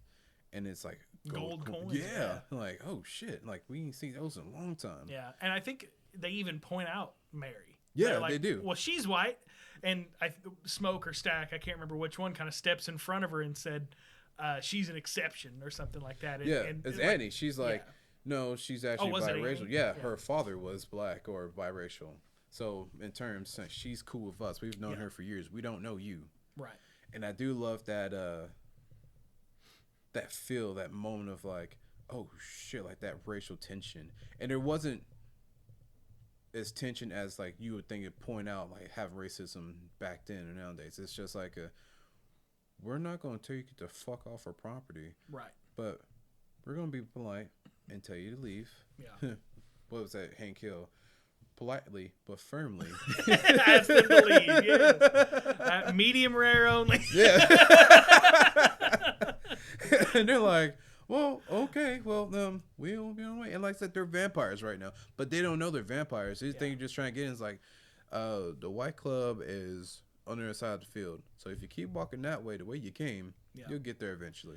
And that's, I think, what's interesting about the racism in this is like, and you kind of said it, it's not like overt racism. It's all very like subtextual. Like they know what the white people could do. Like if they go in there and one of those guys just claims that one of the black guys touched his woman, that guy's going to jail, and who knows how many others. Yeah. One of the characters on there, Slim, we're jumping around in the movie. I don't care. It's so exciting to talk about it. It's been long enough. Yeah. One of the characters, Slim, they recruit for the musicians. He is a harmonica player, and he plays the piano as well. Yeah. And he was reminiscing. He's an older black guy, and he was reminiscing about his old partner, Rice. They were, they sing, they dance, whatever, and they build up money. And at that time, there was his white family that enjoyed their money, and they helped build them up. Well, Rice like, you know what? I got my share. I'm gonna move out somewhere else. I'm gonna start a church. I'm gonna have a good time, good life, get away from all this stuff. And he goes into the next few towns over. They don't know this dude, and the money they had, they're like thinking, he stole that money and he raped my wife. He's like, nope, I just got here. Like, no, you stole my money. And so they killed him, essentially. And they stole his money. And it's like, oh, shit, like that's what it felt like. But the way Slim told it, it wasn't like you remembering it like that. He was just telling you this story. Yeah. And just, you see the pain in his eyes. And it's a powerful moment that makes you think, oh shit, like, and it's, the movie's not telling you this is happening. This is just a natural conversation. Yeah. It's not, and I think that's what kind of leads into that subtextual racism, because they tell you, like, and if you know anything about American history, it didn't need to be told to you, but they went ahead and did it anyway, that, hey, here's the power that white people have over our people. Exactly. And that same tension is there whenever they come knocking on the door at the juke joint. Exactly. It's like, do you remember what Slim said? Because it might happen again. Yeah. So, and whenever I say my people, I just want to point out I am white. I didn't mean I was speaking from the role of someone in the movie. I'm not. I'm not black. Thank you. I just wanted to put that out there. Don't want people thinking things. No, but hey, I welcomed you into my home. Actually, I had the door unlocked and you just walked right in. I just walked right in. Yeah, so you're not a vampire. I'm not a vampire, true. No. But that's what I liked about the vampires. Like, you get introduced to the vampire Riddick, and you don't see him, like, fly around. Like, you don't see him, like, turn into a bat. His first scene is literally him dropping out of the sky and burning. And he, like, knocks on the door, ran the door frantically, like, trying to get out of the sunlight. He's also being hunted by those Indians you were talking about earlier. He's like, making them any excuse he can to get in. Excuse me. And he notices a Ku Klux Klan robe. I believe he, like, just gotta make some things up to where... Ooh, I'm so sorry. You're good. He makes something up to where, like, some pathetic story, like, oh yeah, my uncle does this, did this, did that, and they're like, all right, cool, come on in, like, we'll get you in. And the Indians show up, and the night's falling. He's telling them, hey, has a man come by here? And the woman's like, no, of course not. No man has come by here. She's like, well, if you do, he's very dangerous, and you need to tell if he's been here or not, because your life could be very much in danger. She's like, nobody's here. And, like, the night's falling. He's like, this is your time to shine. We need to get back to home base. So the whole time, you're not knowing, like, who this guy is. He just might got beat up by them, and they're thinking they're sheltering him until they come around the corner and find out, like, see her husband laying there in bloody mess, and Riddick's just covered in blood. It's like, nah, don't worry about him.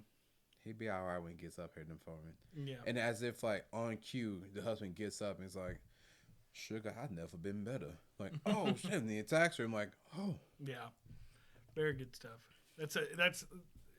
That was a case of like less is more. Yeah. Where like it didn't show him murdering that guy, but like you said, just covered in blood, and he's there like right after she defended this guy, and it turns out he's not a great guy. Mm-hmm. Yeah, pretty good. And just about that scene in general, it's a lot of foreshadowing to it. Like this entire movie, it's just filled with just hidden messages and foreshadowing like crazy.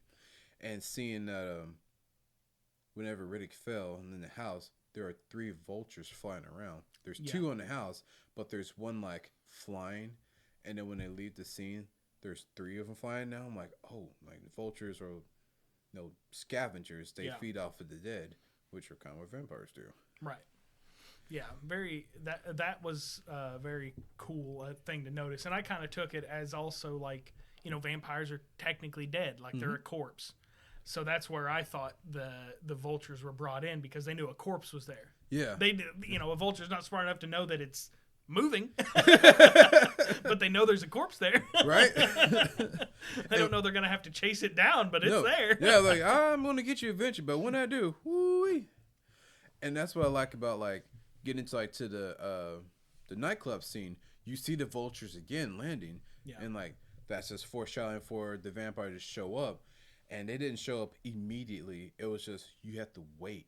Yeah. Because you saw like that scene like at the halfway point. But then it wasn't until like 3/4 of the movie was over that you saw a vampire show up. Yeah.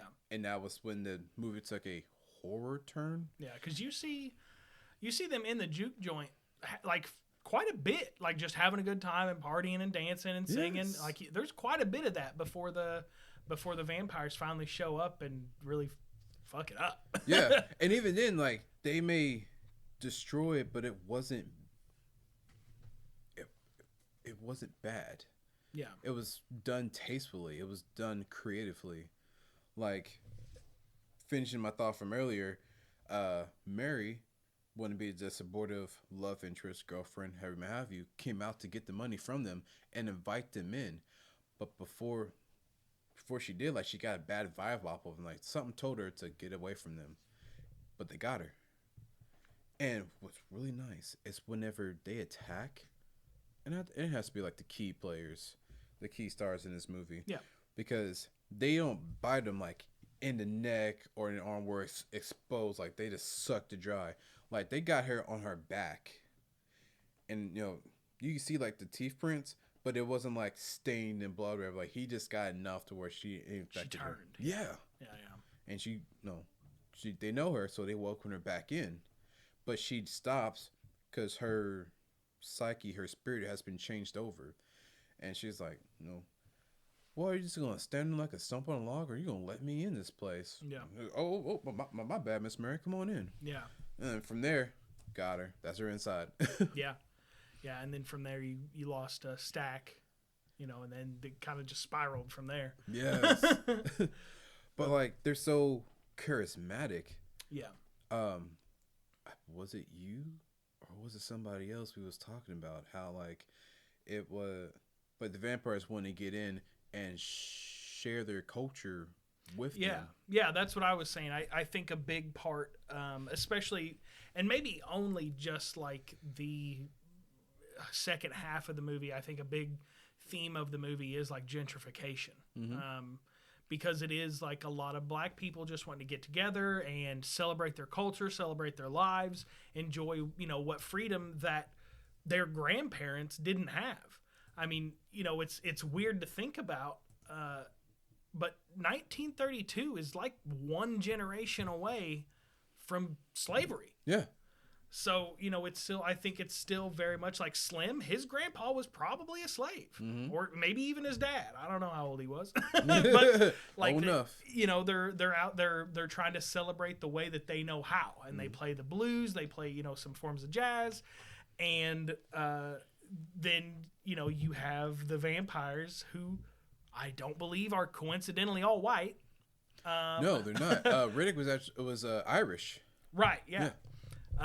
So they come and start corrupting that culture, and they want they want the people in this joint to join them. You know, why you should join us. It's our way of life is a better way of life. Mm-hmm. And that's really what they're hammering in the whole time. And I think that, again, that was just more evidence just pushing towards the allegory of gentrification where, you know, Black history is rich and beautiful and you know, most modern music, like the big genres all evolved from Black music. Yes. And that is like basically white arrogance, I think, is really the only way to describe it. That's fair. And as the movie goes on and they change more and more people into vampires, you know, inside the juke joint, it's blues and harmonica and piano and very much, you know, a Black culture. But then the vampires outside are doing Irish jigs and they're spinning in circles, holding hands. Yes. And they're very much, for lack of a better term, white. Like that out once they're a vampire. You know, they say, join us. Our way of life is, you're going to be so much happier doing the exact same thing we're doing. Yeah. The only thing you have to do is forget everything about who you are. And see, even then, like, they didn't forget who they were. It's just the way Annie explained it is like the body died. Right. And the soul is trapped in the body. It had been passed on. And it's just someone else using their body to imitate this person. But I feel like actually listening to them and seeing them act and behave, they are individuals. Like, they have their own mind, right? But it is like as a hive mind. So you can do whatever, but your main objective is to grow your family in this instance. And what made it really cool, like I said, doing the Irish jig and everybody dances to it, knowing these words that none of these people never know. Absolutely. Whenever one of the Asian characters, the husband, he dies. Now he gets attacked, and he walks up with Riddick and trying to convince his wife, Grace, who's inside, to let him in or her come out. And then Riddick, who we established as Irish, starts speaking Mandarin.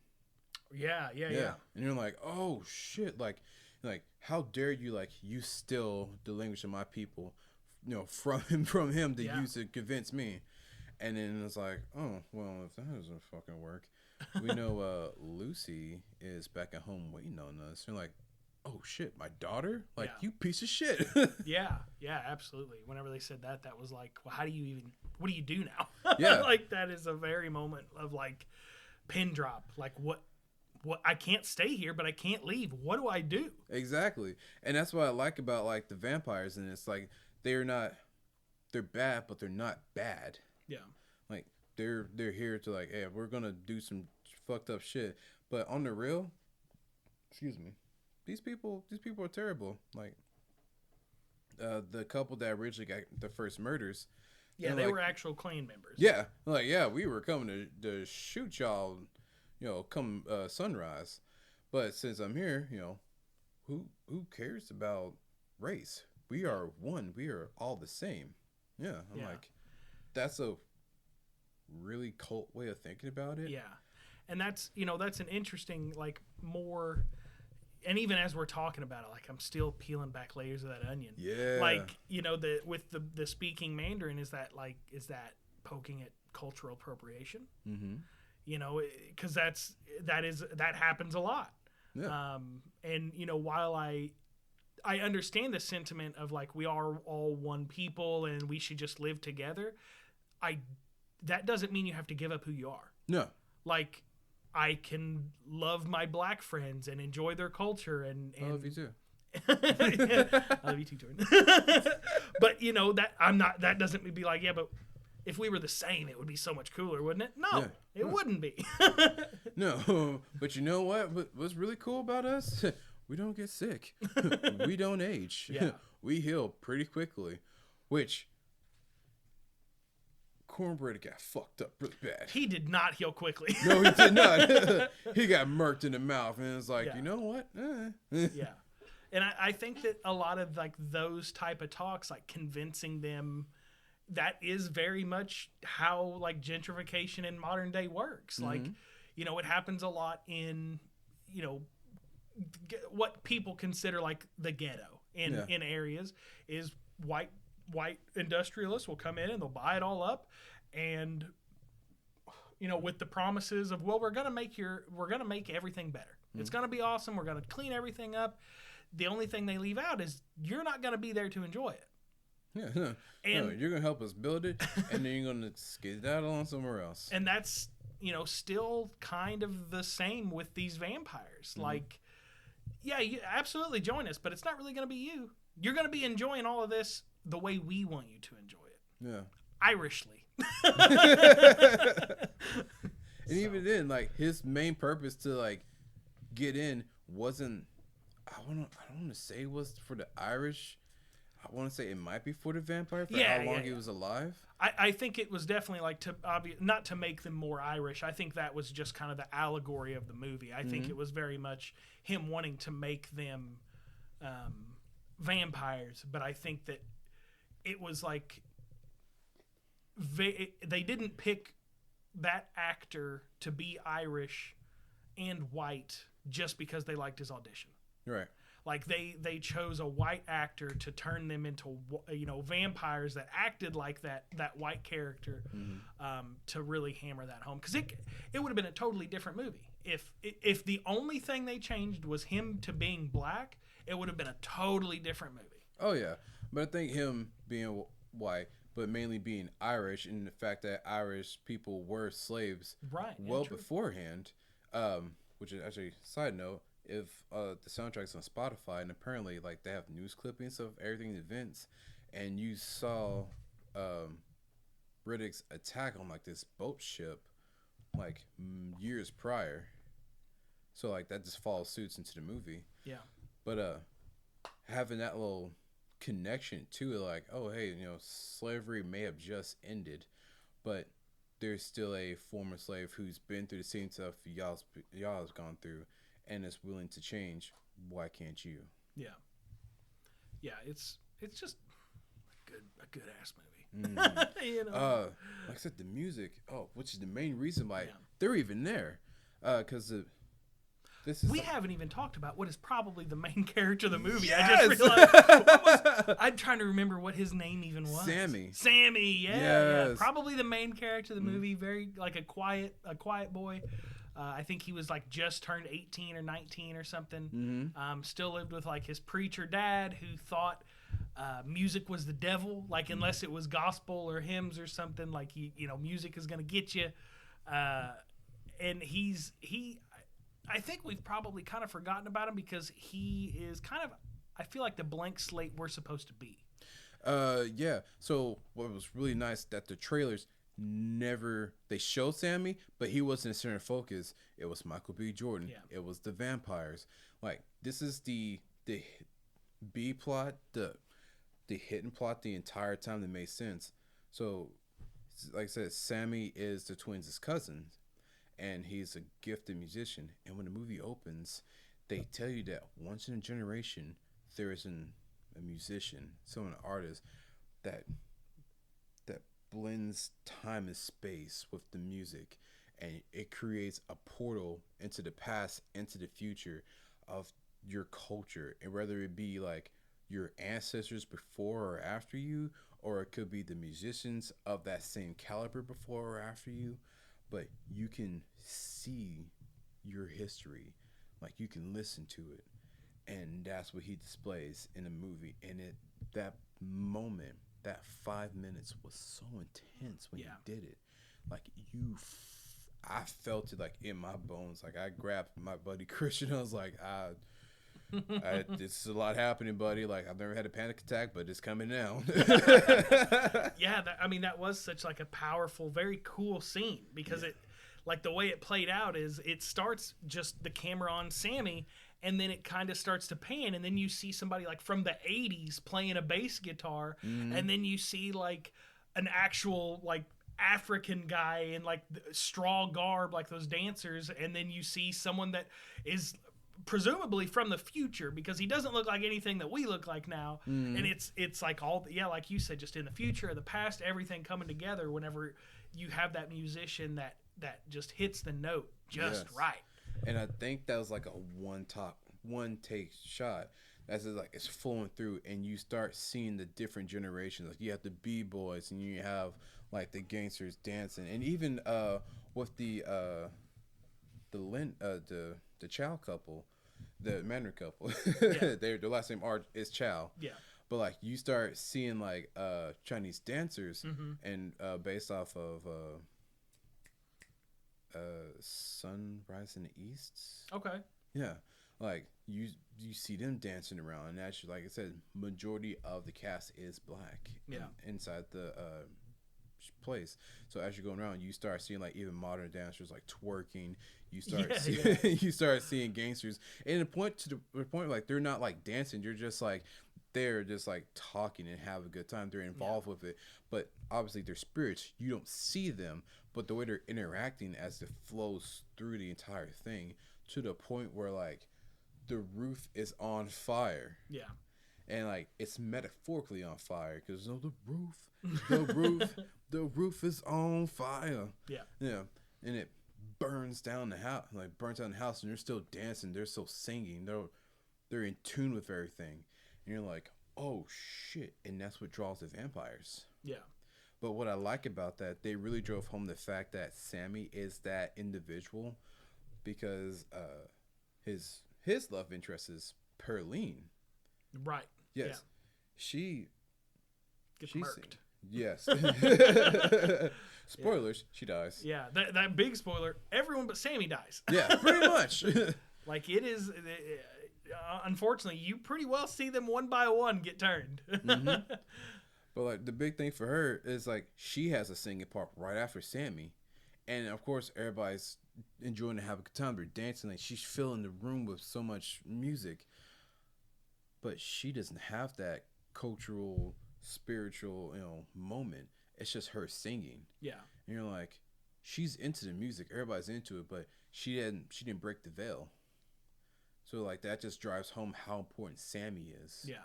Because even Slim had like a few solos with his piano and stuff, and that still didn't do it. It was whenever Sammy was up there and he was really one with the music that, yeah, like you said, I think through the veil, like breaking through that veil into like the spirits.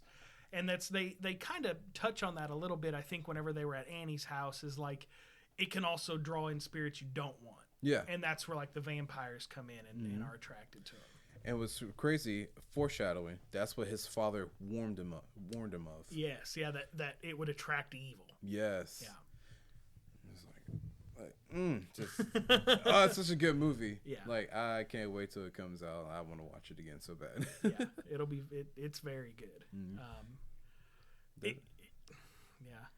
I think that's all I have to say about it. I'm trying to think. I feel like there's so much more that needs to be said, and I'm drawing a blank now. I think as like the weeks continue on, I think it's gonna, once it leaves theaters, it's probably gonna come right back to it. Yeah. And I feel like there's gonna be like some bonus stuff that hey, this is what's left on the cutting room floor. Yeah. Like it is 100% a 10 out of 10 movie. Yeah. For me, yeah. And it's again not a movie that I would normally go see. I don't go see movies that often, but like that's just, it feels right to me. Yeah. I don't know if I'd say 10 out of 10. I don't know if it's a perfect movie, but I would definitely say like a 9. Like it really did. Like I'm already looking forward to seeing it again as well, because I think it's definitely the type of movie that you need to see twice. Yes. Because how much I've pulled from it just from one viewing, I can't imagine like what little things I missed. Yeah, and there's a lot that like, there was a whole group of us that went to go see it, and each one of us took out like different things from it. And there are certain things that I see that Joseph didn't see. Right. That Christian didn't see. Yeah, I think you're the one who pointed out that like the scenes with the vampires, there was like a dust or a haze or something. What was that? Whenever Smoke and Annie were together and they were talking seriously, there was like this weird particle effect that would happen, and they'll focus in just on them, and the rest of the world will get hazy. And you're like, oh, that's new, and it happened every single time, but no one else would notice. Yeah, just really like homing in on what the focus was. Mm-hmm. Yeah. Yeah, there's all kinds of stuff. Like one of the things that the little things I noticed is the whole movie you see. I'm sure we've probably called him the wrong thing, or I probably have. But the whole movie you see like Smoke handing Stack cigarettes. Yeah. And at the very end of the movie, Stack is like fumbling and he's covered in blood because he's beat the fuck up. Smoke. Smoke is the one who survives. Okay. Mm-hmm. So Smoke is at the end and he's fumbling with his cigarettes. And he can't get it rolled, and his hands are trembling because he was shaking and whatnot. And that's whenever it clicked for me. He couldn't roll cigarettes. Every time he would smoke a cigarette, he got it from his brother. Mm-hmm. And in the one scene he's not with, that you see him smoke, that he's not with his brother, he smokes a pipe. Yeah. And so like that moment really hammered in for me that they really are two halves of one person. Like that, and that's the whole movie. People kind of refer to him as one person. Yeah. Like they call him the Smokestack Twins. Mm-hmm. They don't say, "Hey, have you seen Smoke?" It's the Smokestack Twins. Yeah. Unless they're talking to Stack, then of course they wouldn't call him that. But if they're referring to him, it's the Smokestack Twins. Oh yeah. And what's nice about it, they're both dressed individually. Smoke is blue, cold colors and wearing oversized, jackets, while Stack is bright red. He's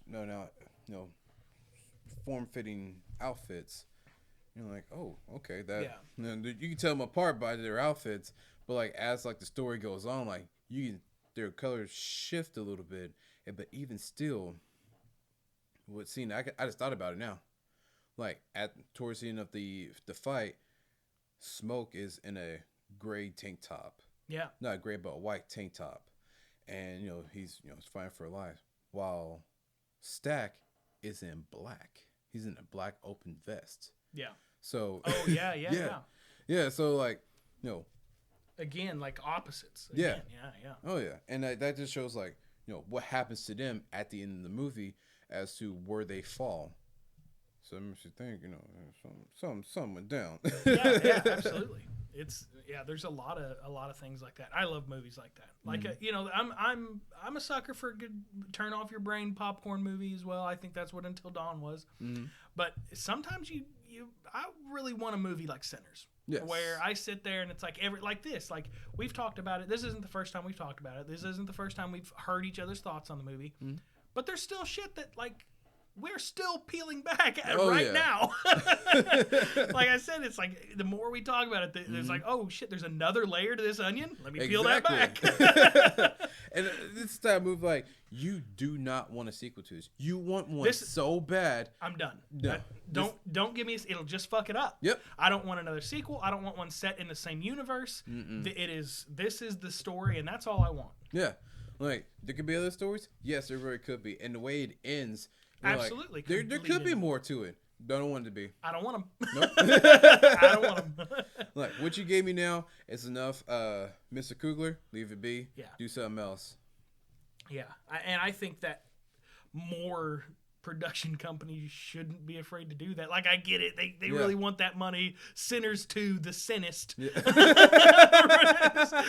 They really want that money. There's vampires down in Texas. Oh, gee willikers, guys. Yeah. Have you heard of more vampires? Did we mention it's a werewolf too this time? Oh, jeez. Yeah, no, I don't. If they I could see them doing another movie like in that universe, but there's no reason to. No, there's no reason to. No, this is a one and done story. That chapter is closed. There doesn't need to be multiple sequels. Yeah. Nor a TV show, please. There God. Yeah, please nothing. That's like, if you're gonna do something, do like a book or a comic book or something. Sometimes movies will do that where we'll do like a one-shot comic, but you don't need to spend millions and millions of dollars on a whole thing. Come on. This is what I really want from different directors going forth with this type of idea is don't be afraid to be creative. Don't be afraid to make a story and turn it on its head. Yeah. Like we don't be safe. Lose the safety net. Make it work. Yeah, I think I think some directors, especially with like Jordan Peele's horror movies, like Nope, I think is definitely one that it's not a safe movie. That's a very strange movie and a very strange concept, and it's but it's such a good film. Yeah. And that's like the things, we were watching. What were we watching? Right, me and Crystal was watching some movie or some show, and basically every beat along the way, I was just like, well, this is gonna happen, and then this is gonna happen, and then that's gonna happen. It's like, I've seen this story. I've seen this story so many times. Oh yeah. And it's boring. Right, you can have a nice story and still change it up. Like, one of among my favorite movies is Baby Driver. I love Baby Driver. Yes. Like, it's such a musically inclined movie. Everything's on beat. The lyrics are on screen with you as you move along. And if for those of you who haven't seen Baby Driver, it's about a driver who owes a mobster, in a sense, his life for messing up his heist when he was a kid, and so now he's his personal driver for getaway cars up until he gets old enough to prepay his debt. Well, he falls in love, and he's out of. He wants to get out of the game. Well, the game doesn't want him to leave, essentially. So you kind of pick up where the story goes from there. Yeah. But what I like about it is, like, it's the journey to the end that changes everything. How you see the main character Miles, his mind change. How he's not your typical, like, one beat note driver, like, yeah, I gotta do this extended, but then I'm over this. Yeah. No, he's like, yep, no, do it till the job's done, right? Right, till the job is done, till your debt's repaid. Oh, okay, cool.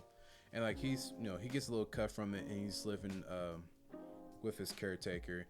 And what's cool about Miles is the music aspect. He got into a car wreck, so he has a constant humming in his ear. Yeah, he has tinnitus, I think they say. Yeah. And so he plays music to drown it out. But he's been dealing with this his entire life, that he can easily just read lips, or he just instinctively knows what to do, and he plays off the beat of the music. Yeah, and that's the director of that movie is Edgar Wright, and he does a really good job at that. He also made the like Shaun of the Dead, Hot Fuzz, and At World Ends movies. And there's a lot of that, like, on beat. Like, at one point in Shaun of the Dead, they put on I think it's Mr. Fahrenheit by Queen, and they beat a zombie to death with pull cues on beat. No, that's badass. Yeah, so there's like 4 of them. They're all smacking one zombie on beat with the thing as it plays on the jukebox in the room. And he does that really well. And I loved it whenever he did that in those movies. So whenever that movie came out and it was just an entire movie of that gimmick, yes, I ate it up. Dude, to the point where they released 2 soundtracks for it. Really? Yeah. So the first soundtrack is just a basic soundtrack of all of the songs, but the second soundtrack is from the film. So, like, one of the coolest thing is the gunfight with the police. Not the Indian one where they're going to get, like, all the weaponry and everything, and they shoot to the beat of Tequila. That's on the second one. So instead of just like da da da da da da, I hear us pa pa pa pa pa pa.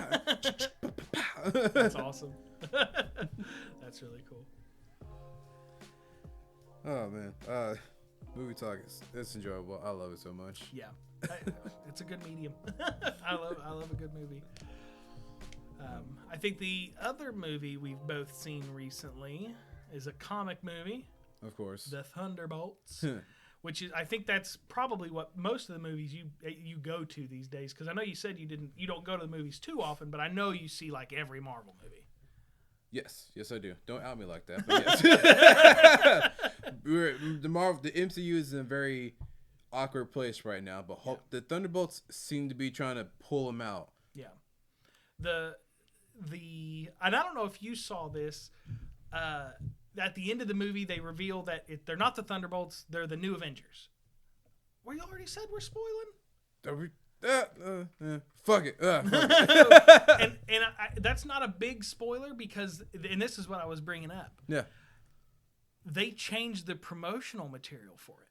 I saw that. Whenever I was looking at IMAX tickets, the movie poster on the page on the IMAX website didn't say Thunderbolts. The title of the movie still said Thunderbolts. The movie poster said New Avengers. No shit. I was spoiled that before we even saw the movie. No, I did my best not to. Oh, yeah. We. I think I took a screenshot of it. Let me show it to you. But yeah, go on while I'm pulling it up. So me and my buddy Matt has seen this. By the time listening to this, you probably have listened to the previous episode, and we saw it. Oh, no fucking shit. That was on the website, just straight up New Avengers. There was no I in team. Get the fuck out of here. Yeah, wild. That's insane to me. Yeah. So we went to go see it opening night, and not opening night, but like opening weekend. So it came out Friday. We saw it that Sunday, and that's when we found out like, oh, it's a New Avengers. That's what the asterisk was for at Thunderbolts. From the very beginning, we was wondering what the asterisk was. Like, are they gonna change your name? It's gonna be different rotating members like it is in comics. No idea. So when they did that, we're like, oh, okay, cool, we get it. Well, right after we saw it, come that next week, all the advertisement was for New Avengers, and even on the red carpet, they had the poster for them, and they ripped it off. I'm like, oh, that's just if you wait to go see movies and you get that big thing spoiled for you, what the fuck? They did the same thing with the comic books. Huh? There was originally and I think it was called New Thunderbolts. Mm-hmm. There was a comic that was being sold in like previews, and you could pre-order it, and it said New Thunderbolts is what it was called. Yeah. The first issue dropped. It's New Avengers. No. Yeah, they did the exact same thing with the comics. And it's a very similar lineup. I think they have everyone. Let me look at the poster again. I think everyone on this poster except Taskmaster and Sentry. Okay. And then they've added in. I think Shang-Chi was one that they tossed in as an additional. That's interesting. Yeah. I think there was one other, but I can't remember. But yeah, that's what they did the exact same thing with the comics, and that I thought that was really cool. I think that's like a cross promotional thing like that really catches everybody off guard. For sure. Unless it's spoiled by the fucking poster. I'm telling you, like social media is already bad enough to spoil like after credit scenes, big moments in the movie. Now I'm getting spoiled by buying the ticket. New Avengers. I didn't go buy it. I said Thunderbolts. No, you know what you picked. Yeah, it's wild. I was blown away whenever I saw that. I was like, damn. Is that what's happening? Right. Like, when are they going to be called New Avengers? And they never officially called themselves the Thunderbolts throughout the entire thing. Yeah, they did. Well, I mean, they did, but it was like a joke. Oh, yeah. It was definitely like, a laugh moment for sure. Because, what was it? Sean's Home Good and Appliances. the Thunderbolts. The West, what was it? The West Chesapeake Bay. The West Chesapeake Valley Thunderbolts or something like that. I loved it. Like, I'm a big original Thunderbolts thing, too. And the origin for them is very different. But I still enjoyed that a lot. Yeah. Even though it was so silly, I love Red Guardian. I love the actor that's playing him, David Harbour. Mm-hmm. There was still a little bit of hype.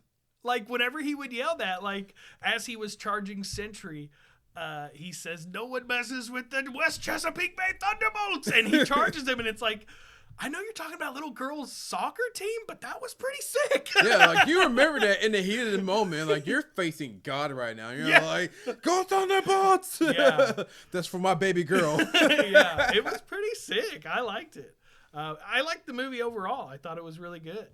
No, real talk. And I've talked a little bit about the movie in my previous episode with Matt. Go watch it, please. Let's go watch it. But watching for the second time over. It's my second time. This is your first time, correct? Correct. Yep. Watching it second time over and seeing the foreshadowing, seeing stuff I didn't see beforehand. It's nice to see. Now, it's not as much foreshadowing as Sinners, and it's not as like cheesy as Until Dawn. It's that nice middle point. Like, I can go watch a Marvel movie now and actually feel something. Yeah, and I think that's a good way of putting it. Is like, for so long Marvel, not for so long, because I feel like one Marvel movie a year is good. Mm-hmm. But you forget those feelings, and like you just watch like Quantumania, Yeah. which was fun, but not a great movie. No. It had a lot of flaws, and like that's the type of movie that the only thing that's there is for you to turn your brain off and not really care about what's going on. Just enjoy the pretty lights. Right. And that's what I feel about watching Marvel movies nowadays. Yeah. Because everything wants to be interconnected. They want to be the next build up to the next build up to the next, big bad. And you're like, you can't do that anymore. Like, you lost your core Avengers because in the comic books, heroes never age. Right. They can tell you, I'm celebrating my 40th birthday. They can give you a time, they give you a date of that person. That character doesn't age. Yeah. But in real life, actors age. Yeah. Like, when these characters started out, they're like in their 40s or 50s. Yeah. So, add 10 years to that, some of them are 50, 60 now. Yeah. I mean, Tony Stark is obviously like one of the first big names to go out of the whole universe.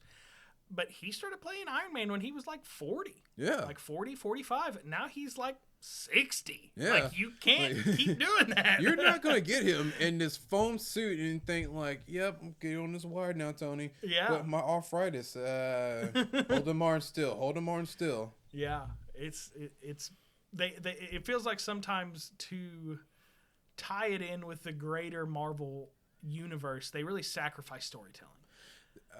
Yes, they did. And the characters they picked to like fill in, they're trying to make the Young Avengers. They're trying to make the West Coast Avengers, the Thunderbolts, these new different teams, and adding new heroes, which are fantastic. They're great. You're trying nobodies and give them the light of day. It's just the fact that some of these characters, though they are Marvel heroes, they're not the popular ones. Yeah. Like the Young Avengers, you could stuck off with the champions. That's the latest rung of the teenage heroes. Mm-hmm. You have Miles Morales, Amadeus Cho as Hulk, Miss Marvel. Like, there's quite a little list in there. Yeah. But some of those characters aren't established yet because there's so much that has to get involved before those characters are introduced. Yeah. And unfortunately, there's some characters like Amadeus Cho that will probably never get introduced. Mm-hmm. I enjoy Amadeus Cho is basically just the Marvel Universe's biggest Hulk fanboy. Yeah. Who eventually becomes a hero, but the point where Hulk is now, and this is another example of like heroes in comics never really changing. Mm. Like Hulk is Hulk is Hulk is Hulk is Hulk. He's always going to be a giant rage monster, but in the movies, Hulk has already evolved beyond being a giant rage monster. Yeah. So those type of emotional beats where he, Bruce Banner wants to coddle Amadeus Cho because Amadeus Cho is a super genius as well. He wants to help him through his things while also keep your distance because I might accidentally smash you. Yeah. That's not going to happen. No. You're not going to get that. No. And I've always picked up that the Marvel Cinematic Universe, they trying to go with the current run of the comics or what's current right now. So that's why whenever Steve Rogers gave up being Captain America in the comic books, it was Bucky, it was Cap, and then it went to Sam. But, for, obvious reasons, we're just going to skip over Bucky and go straight to Sam. Yeah. Because we don't have that time. Right. We can't establish that. Yeah. What I talked about before was the Civil War. Mm-hmm. So Civil War in the comic books, very different. Very, very different. It involved the X-Men, and it involved Cloak and Dagger, Shield getting involved. It was a whole situation. I mean, it was spurred by a super team and a group of characters that I don't think any of those characters have ever even been in a movie. No. It started with the New Warriors, and they were fighting a villain named Nitro, and he blew up a school. Yeah. What? Yeah, people actually died, and it got news. It was I think that guy's superpower was that he could just generate explosions, and he got hit in the head and lost control of his power for a brief moment and blew up an elementary school. Yeah. And none of those characters are ever going to be in the movies. And because they decided to use Civil War as a slap fight between Cap and Iron Man, that title is also now gone. That is an incredible storyline that we won't get in movies. No, and that's, like I said before, we're not going to get those characters. If we were to get the true comic book storybooks that we read as kids and as adults, it would take years. Years. Yeah. Like you might as well go and make an animated series and run that shit. But I mean, them doing what the best they could with what they had and taking out the Sokovia Accords, Iron Man versus Captain America, and then throwing in Spider-Man because Spider-Man stuff was a big deal in that for him personally. So you take those things, you throw them in there, you essentially have a pretty good story. And Civil War is among my top like 10 Marvel movies. Oh yeah, it's good. Don't get me wrong. Even though I kind of joked about it with calling it a slap fight, it is a good movie, and it does a good job of like laying the groundwork for they're called the Sokovia Accords in the movies, but it was just called the Superhuman Registration Act, the SRA in comics, and it does a good job of kind of condensing what it was into a 2-hour movie as opposed to like a 2-year event. Like the Civil War and the ramifications for it were going on for a long time. No, of course.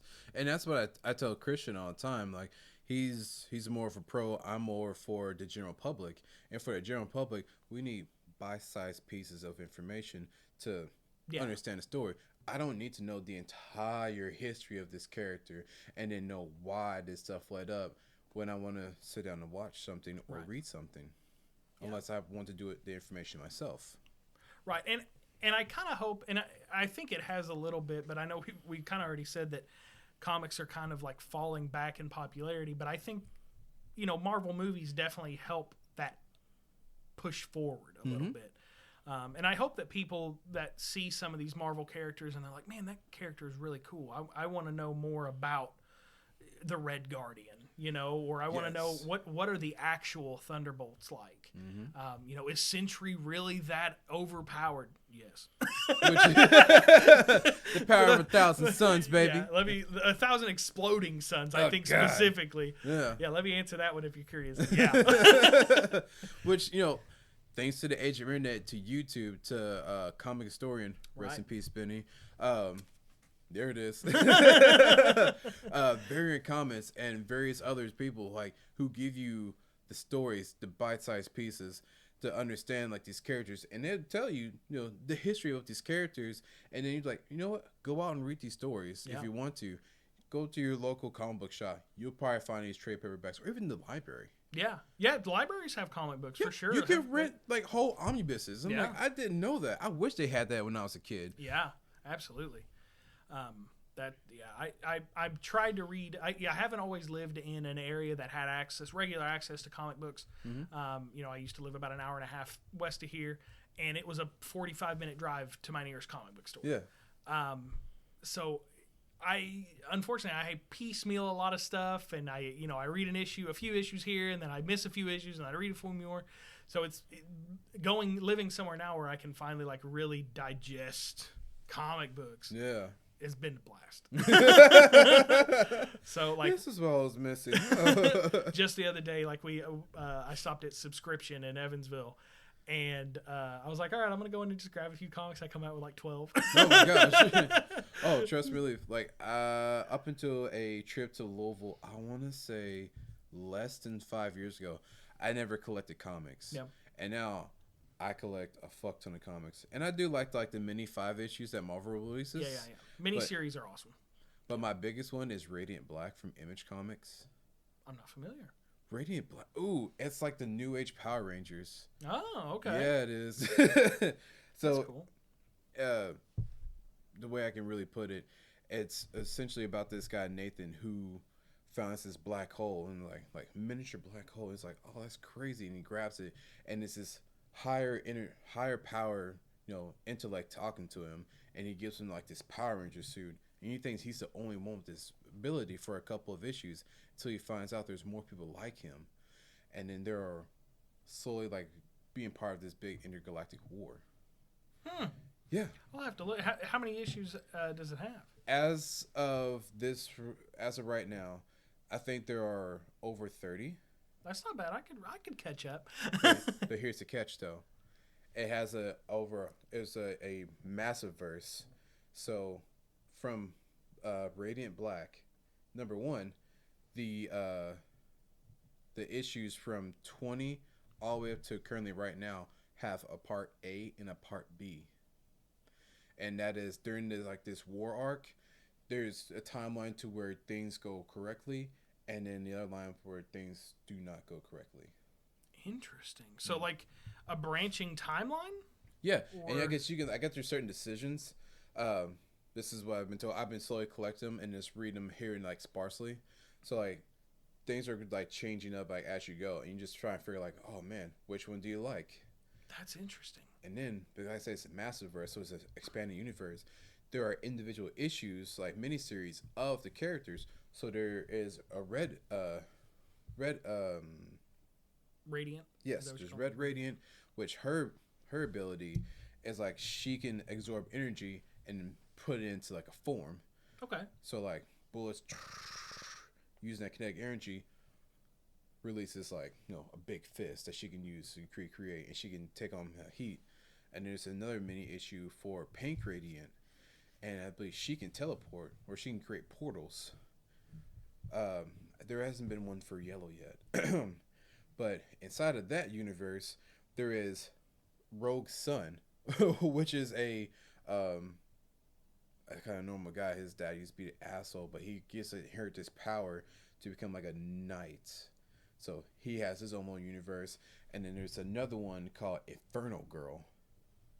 So, and she was in one of like the first big collabs with all three of those characters. And she has her own like thick 3 mini issues. And there's another one called the Dead Lucky, and she has her own universe, her own stuff. So it was like, oh crap, they're like this big, and most of them are pretty much complete. Like the red, pink, and Red Inferno and the Dead Lucky, those are already complete. So you can probably find those omnibuses pretty easily. And then there are like 1, 2, 3, I want to say 3 or 4 volumes of Radiant Black as of right now. And like, I think the stories are really good, and I think like Marvel, DC, and then Valiant Comics. Yeah, they're all up there, but DC and Marvels are kings. Yeah. But like the indie properties, that's where it's at for like really good down to earth like homage. Yeah, it even on stuff that like is of a pre-existing universe, like. I think it's Image right now doing Transformers. And even though it's based on Transformers, that everyone thinks, well, Transformers is for little kids, it's probably not good. It's in the first issue, Starscream just fucking squishes a guy. No shit. And it's one of the main characters' dads. Oh. He like picks him up. And they just get to Earth. This is like this Transformer story is basically right after they crash land on Earth and are really trying to pick themselves back up. So this is his first interaction with what he starts calling squishies. Squishies. And that's what Starscream refers to humans as is squishies. Oh my goodness. Because he's walking through town and he comes across 2 construction workers and he just picks one up and the guy's screaming his lungs out and just. And it doesn't cut away. It shows the blood splatter and stuff in his hand. Oh my god! In a Transformers comic. Yeah, no, I can't do that. I mean, it doesn't show like guts and stuff like that, but like it. The idea of like a giant robot walking up to you and like, what are you? Bloop. Yeah, like you can't do anything. He's just like, hey, what's this? Oh, you're softer than I thought. Whoops. Like that's literally what he does. Is like, reminds I'm sorry. me of the in the Bumblebee like remake movie where one of the Decepticons like zaps like this couple, but he zaps like the husband and is like, boop, oh, weak, and the wife is like, thanks for getting rid of that asshole for me, and just wanders off. Yeah, I don't know if she dies or not, but I'm like, damn, that's crazy. Yeah. Shoot, we got way off track there. Anyway, Thunderbolts. Yeah, it is. I just feel like it hit me. I was like, hang on. No, this is perfect. This is what we do. Like, just wander off, but we get right back on topic. It was a good movie though. I really liked it. It's not like the original idea behind the Thunderbolts recently, and it was, I think, like probably around 2010, maybe a little bit earlier than that. Thunderbolts became basically Marvel's Suicide Squad. Yes. They didn't start out that way. No. And there was the movie almost kind of paid homage to that, because the original Thunderbolts were formed by Baron Zemo, following a storyline called Avengers Disassembled. Yeah. When there was no Avengers, Baron Zemo in a American flag cape. he's obviously like trying to replace Captain America. Yeah.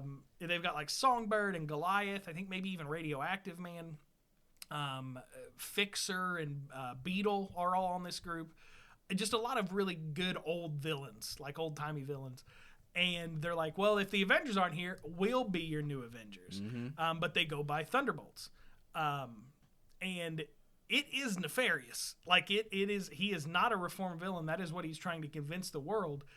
And I think it's an interesting. I don't know if they did it on purpose, and it probably doesn't mean anything. But it was cool that after finding out the spoiler that they were going to be the new Avengers. Yeah. I feel like that was almost a callback to Zemo's original plan. Like, yeah, our name is Thunderbolts now, but we're going to be the new Avengers. No, of course. And I like that. This team of Thunderbolts is kind of based off the 2010-2015 run of the Thunderbolts. Though Thunderbolt Ross, he's not like the head leader or everything. Yeah. I think there was a run where Bucky did create them, and it was full of anti-heroes. I think it was Deadpool, Valentina, I think Psylocke.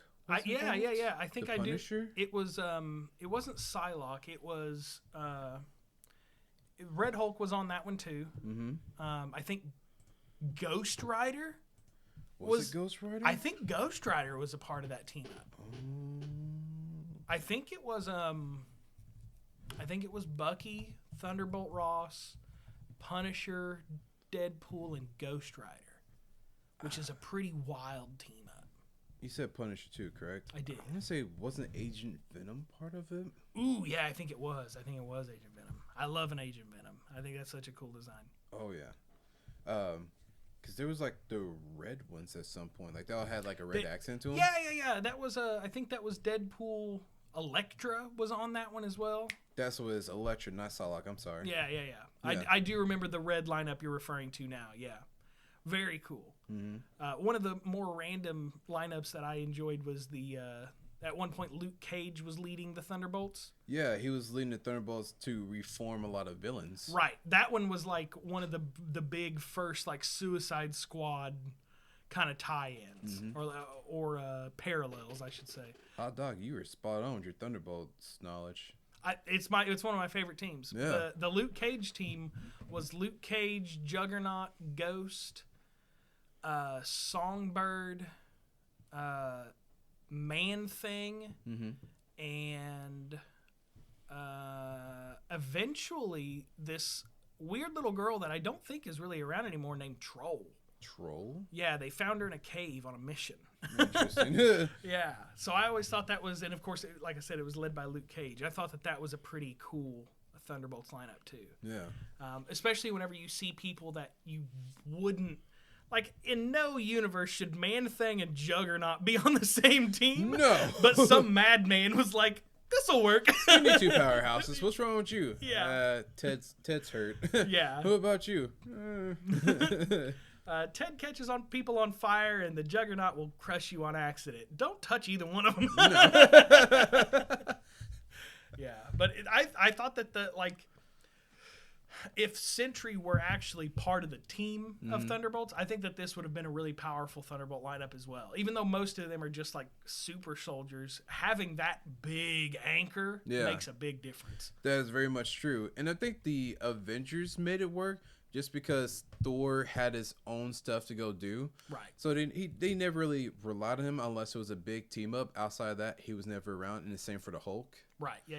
So, and like what's nice about the Hulk is like he reverted back to Banner, and he had a decent amount of control over it where, you know, the Hulk, it was himself, but when it was time to go back, he would go back. Yeah. So for the Thunderbolts, having a literal god, which was like the premise of like the later half of the movie, you had to have a caveat. You can't just have this like mentally unhealthy individual have all this power and then like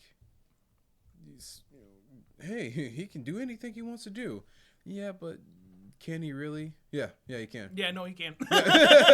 We got proof that. So having like spoilers for Thunderbolts, like so having the Void as a obviously is a character in the movie, not the movie, in the comics, and having that as like a anchor or something to bring him back because he uses the power so much, that's really good for them to do. Yeah, and that is exactly like how it works in the comics for him too. Is like if he gets knocked unconscious or loses control, or sometimes even if he dies, the Void is released. Yeah, like it is part.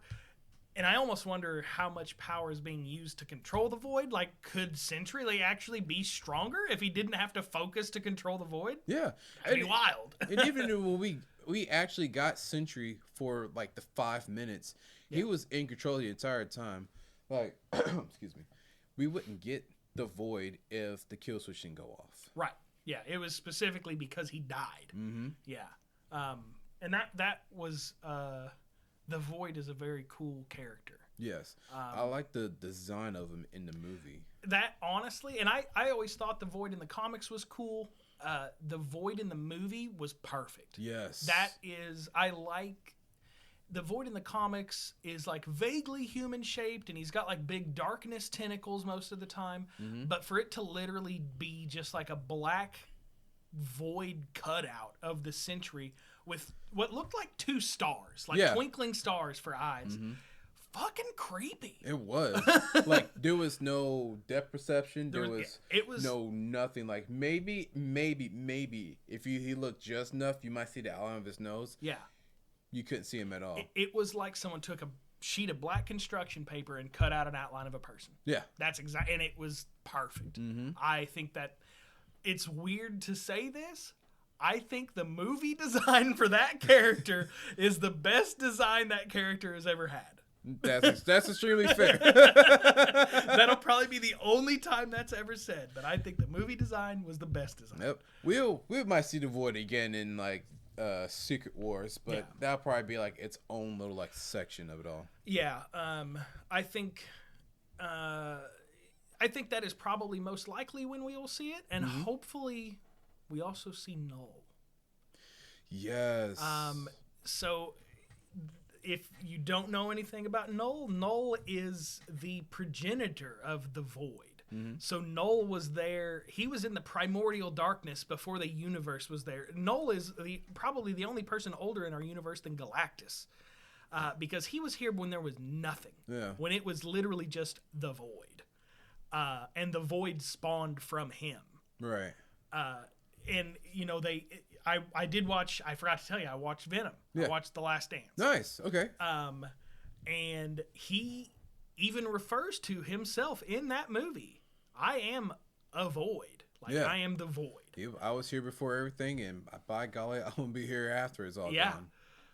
And that was really cool to see that in that movie. Watching it after Thunderbolts, for him to reference the Void, and obviously he wasn't referencing specifically Thunderbolts Void, but still the character, the Void. No, of course. And then for that to also, hopefully, they can also tie some of that into Thor: Love and Thunder, because the sword Gore the God Butcher uses is Null's sword. The Necro Sword. The Necro Sword, yeah. That is his sword. Mm-hmm. So I think with them being in separate universes, I think Secret Wars will be probably our only opportunity to see anything from that come to fruition. And it could be huge. Secret Wars, I'm pretty sure they already said it was going to be like a 3.5 hour movie or something like that. Oh, shit. I thought I heard, maybe I'm just pulling that number out of my ass, but I could have swore I heard somewhere that it was going to be an insanely long movie. I mean, it's a lot to take in as it is already. Yeah. Because just dealing with the different multiverse put it on one continent per se. Yeah. I can see it like maybe 2 parts, maybe 3, just like exploring different sections. Yeah. I wouldn't mind if they had 2 tie-in TV shows. Yeah. Each episode, kind of like What If, they're exploring different sections of it. Yeah. Because there is a lot. Have you read the Secret Wars? The staring straight at it. And that is like the Doctor Doom is God Secret Wars that you have there, right? Yeah. So I think that like there is a lot in Secret Wars that you could easily do that with. Yes. Because there is an entire, I mean, it's an entire world. It's an entire world of Doom's design. Yeah. And I think there are some things that even surpass Doom, and I think if there is a thing, the Void is among them. Yes. You know, that is a primordial power. Yeah. From before time. Yeah, and seeing how powerful the Void was in the Thunderbolts, we just saw a fraction of his power. Oh yeah. Like, in the trailers, you would think like, oh, he killed somebody. No, he just gone. Like, they're trapped in again, very eerie, very creepy. Yes. I know we haven't talked much about the movie. It's crazy. Yeah. But during the ending battle scenes where the Thunderbolts actually come together and claim themselves to be the Thunderbolts, the Red Guardian saves this little girl from everything's crashing around her, and like he saves her, he looks at her and it's like, oh, you're a cool little one. You're a cool little one. Everything's fine, and this she just disappears. Yeah. And all left in her wake is like this shadow that's slowly crawling. Yeah, and that is like the he takes them to the Void. Yeah. And like you said, we haven't really talked much about the movie, but it is something that, you know, Until Dawn, that it shares with Until Dawn, is that it is like a big theme of the movie is figuring out like who you are and how to push through. And again, it reinforces the same thing where in Until Dawn you have to push through the night, and if you don't push through it, the night's going to claim you. Yeah. If you don't force yourself out of this void, this pit of despair, it's going to claim you. No, of course. Like, so the entire movie is the entire ragtag team of anti-heroes, spies, and then former shadows of heroes. Like, they band together to survive essentially this overarching villain, which is depression. Yeah, really, I mean, yeah, it is. Yeah. Absolutely.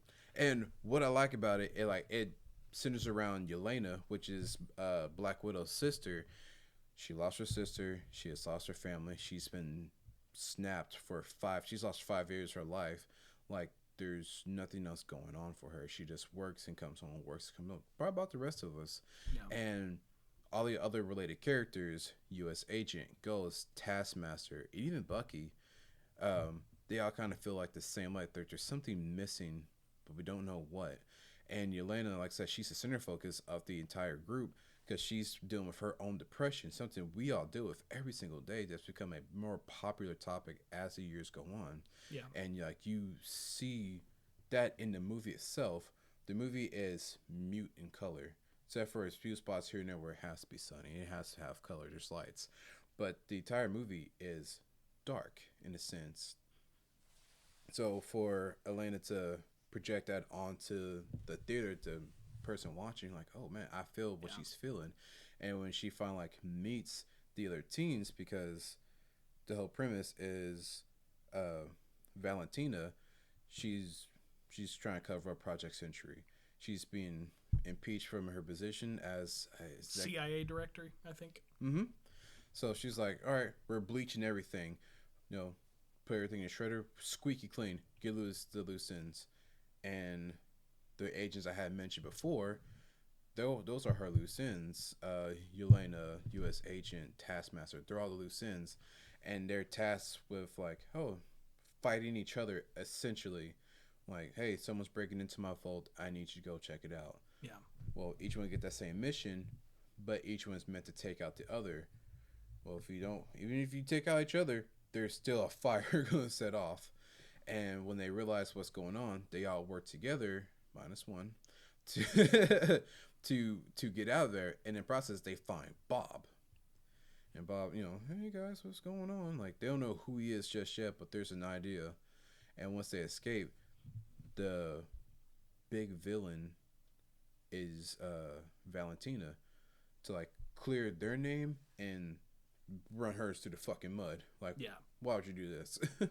Yeah, and it's also it really does like hammer home the depression, but I think it's like specifically from like a sense of purpose. Mm-hmm. Like we all want to have a sense of purpose. Like we all want to have a reason to get up in the morning, and every character in that movie doesn't. Like they're questioning why do I get up in the morning? And I think it's the two. If I was to say there was a second main character, it's Red Guardian. Yeah.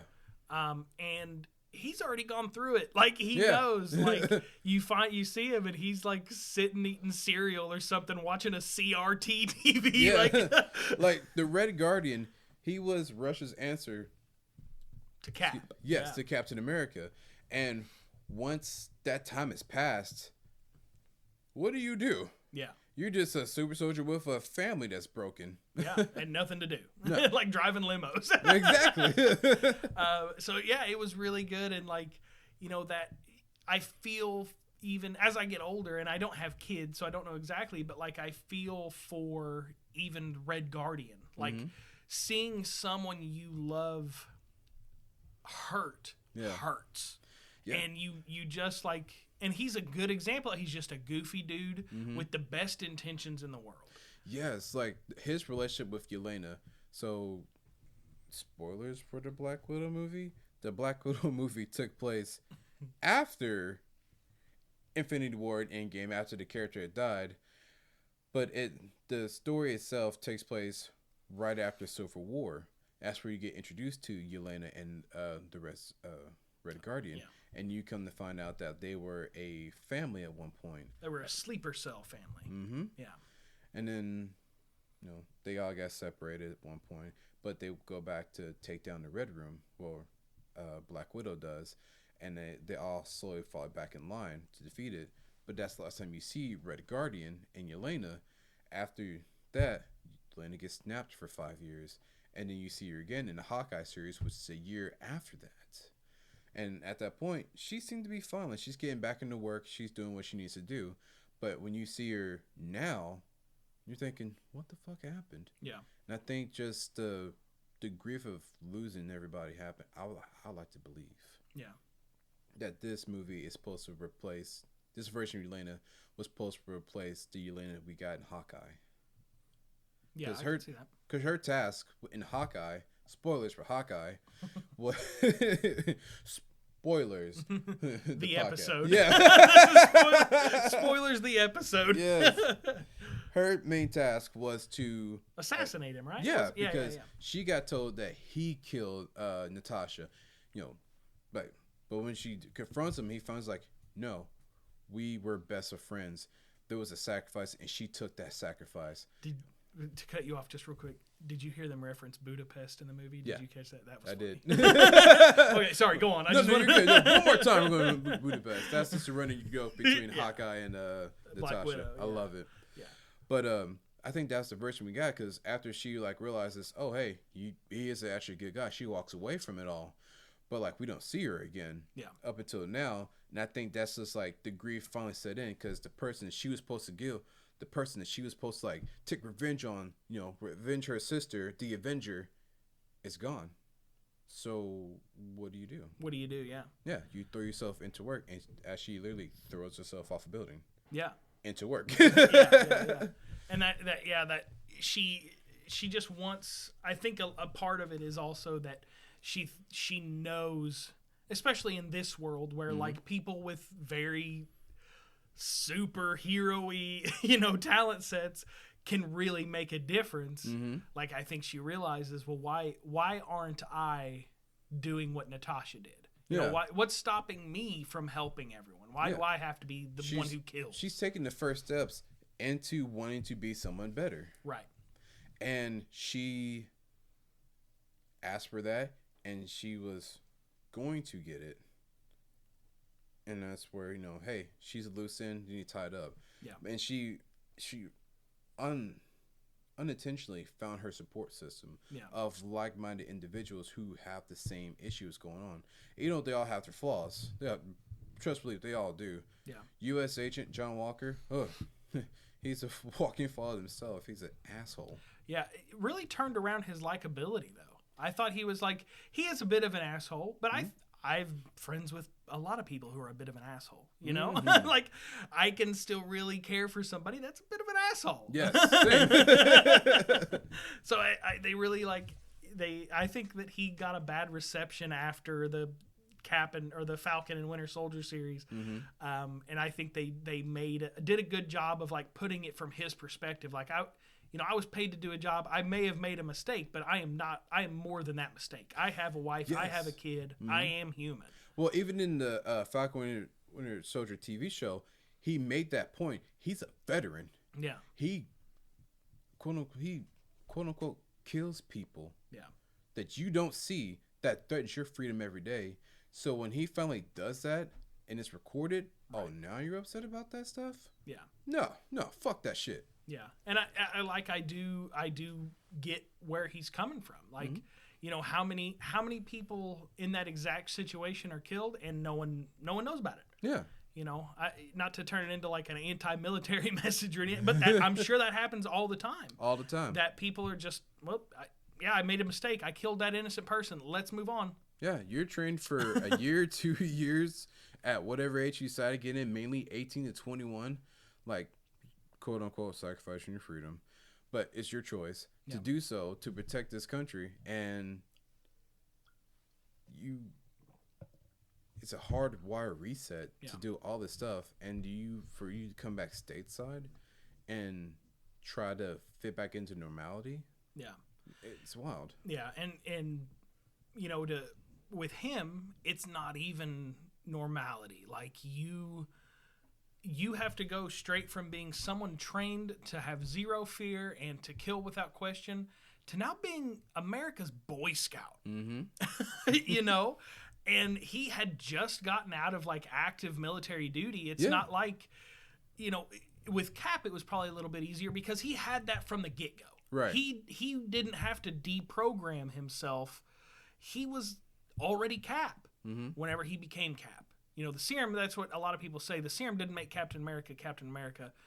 Steve Rogers made Captain America Captain America. No, yes, he had that sense of justice well beforehand. Day one. And, you know, John Walker didn't have that. He was a grunt. You know, he started out in basic training. And he got out the mud. Yeah, absolutely. And I'm sure Steve Rogers didn't have to go through a whole lot of that. You know. No, I mean, whenever he wanted to, right? He wanted to be, but when he got the serum, they use him as a poster boy. Yeah.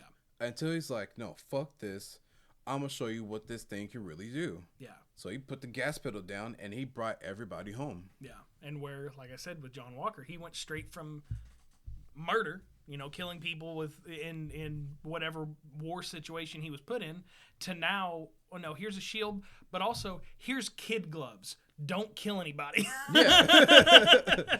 I watched a video earlier, and it's like it was talking about the differences between Captain America and John Walker. Sorry, Steve Rogers and Scott Walker, to make it more personal. And like where Steve introduced himself as Steve, John Walker introduced himself. He's Cap. Yeah, I'm Captain America. Yeah.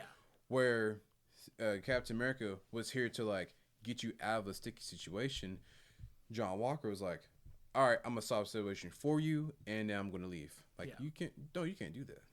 Right. And so for him to like introduce himself to the Thunderbolts as like the former Captain America, and they all know who he is. They're like, all right, okay, so like, man, I was the quarterback. I served 3 different tours back to back to back. I'm like, I am the shit. And we're like, and you have a wife and kid at home? Yeah. Question mark? Yeah. Which you don't find out to the very end. Like, they left. They left him, yeah. And you're like, oh, shit. And that, that, especially with him, like, that sense of purpose has now been ripped away from him 3 times, right? You know, that is something that a lot of people coming out of the military, what do you do with that skill set? There's not a whole lot you can do. If you were just an infantry or something like that, you know, there's a lot of other positions in the military that you can definitely take into other fields of work. But like my brother, he was in the military for 13 years. He went from being just infantry, he was MP whenever he was stateside, and then he became a drill sergeant. Right.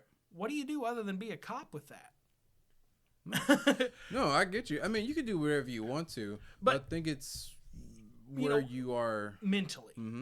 And now, so with John Walker, well, now he's not that fighter. He's no longer that soldier. He's Captain America. Now you're facing the entire world, and you have to make sure that you look good for it. So already he's changing his whole mindset once. Sorry, dude, you kind of fucked it up with Captain America. Now you're a secret agent, basically, running Black Ops. Mm-hmm. You kind of fucked that up too, but I'm going to have to take that one away. So your wife and kids, really like the reason you're doing all this, that's also gone now. Mm-hmm. So...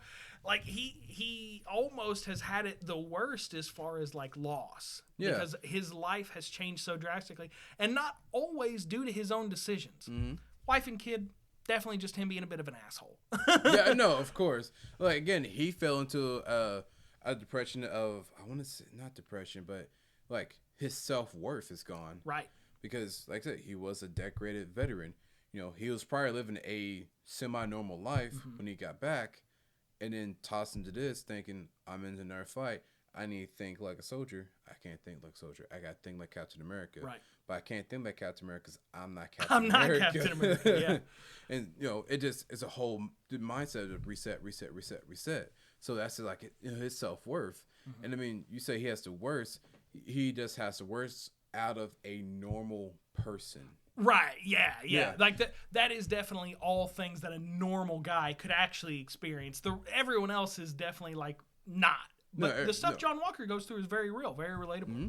Like for Ghost, for instance, I think her name is Ava. Like I believe she was introduced in the MCU in Ant-Man and the Wasp. Yes. And I want to say that she got hit with quantum waves. Something like that, and it destabilized her body, and now she has to wear that suit all the time. Yeah, and during Ant-Man and the Wasp, she was stealing stuff to help Goliath, like try to stabilize her body. Which at the end of that movie, Jane? Who? Janet. Yeah. Janet came back from the quantum zone and like had this healing touch that like stabilized her. Yeah. And I guess that didn't work for very long. So for her to like live her childhood and her younger adult life in like this suit that keeps her here. Yeah. That like the moment that shoot short circuits or it disappears or gets off her damage, she could disappear forever. Yeah. Yeah. So like that kind of sucks being a little lab rat. Yeah. And then Taskmaster. She went through the same stuff as Yelena did as a child, but she got it 10 times worse because she got told, you need to copy every single superhero. I'm like, Father, do you know how many superheroes have emerged within the last 10 years? And they all have, some of them have like magical powers. You want me to copy that shit? Yeah. Got it. Yeah. That was, spoiler, Taskmaster dies. Very upset with that because I was really hoping Taskmaster was the bad guy in Black Widow, yeah. Mm-hmm. I'm a big Taskmaster fan. I think the character of Taskmaster is very cool. That power set is cool. Mm-hmm. I was hoping we would get more of it, and maybe like the opportunity for that Taskmaster to more align with how like the Marvel comics, the actual comics Taskmaster is, and then for them to just kind of get killed without a line. Even I was like, man. Yeah, no, she had a line. I'm not here for you. Yeah, And what's crazy was her costume looked pretty similar to like the original Taskmaster. Yeah, they did a better job on that costume for sure. Because in the in the Black Widow movie, she was like on like platforms, and she was made to look like 6 foot, 7 foot tall, and had this armor on her, and she had a dazed look in her eye. Yeah. But now, no, she's wearing regular shoes, and she's able to move around a lot better. Yeah. And for the few minutes that you see her, she's actually kicking ass. Mm-hmm. And absolutely, like, that's what I was kind of hoping for with that movie is everyone in that is really in Taskmaster's wheelhouse. Mm-hmm. Like, all of those people are pure execution. Yeah. Which is Taskmaster's specialty. Like, it doesn't matter that John Walker is a top-tier hand-to-hand martial artist. I got those moves. Yeah, she was giving the business with the shield, like bouncing back and forth. I love it. Which, granted, let me tell you something. Captain America's shield is made of vibranium, correct? where the fuck these other shows come from, bouncing off walls and coming back to you. Like you're just like projecting which one's coming from. Like that show should hit the wall and just like tingling. And I don't think they ever said what his was made of, but I still think his is the only one that's vibranium. I don't think so too.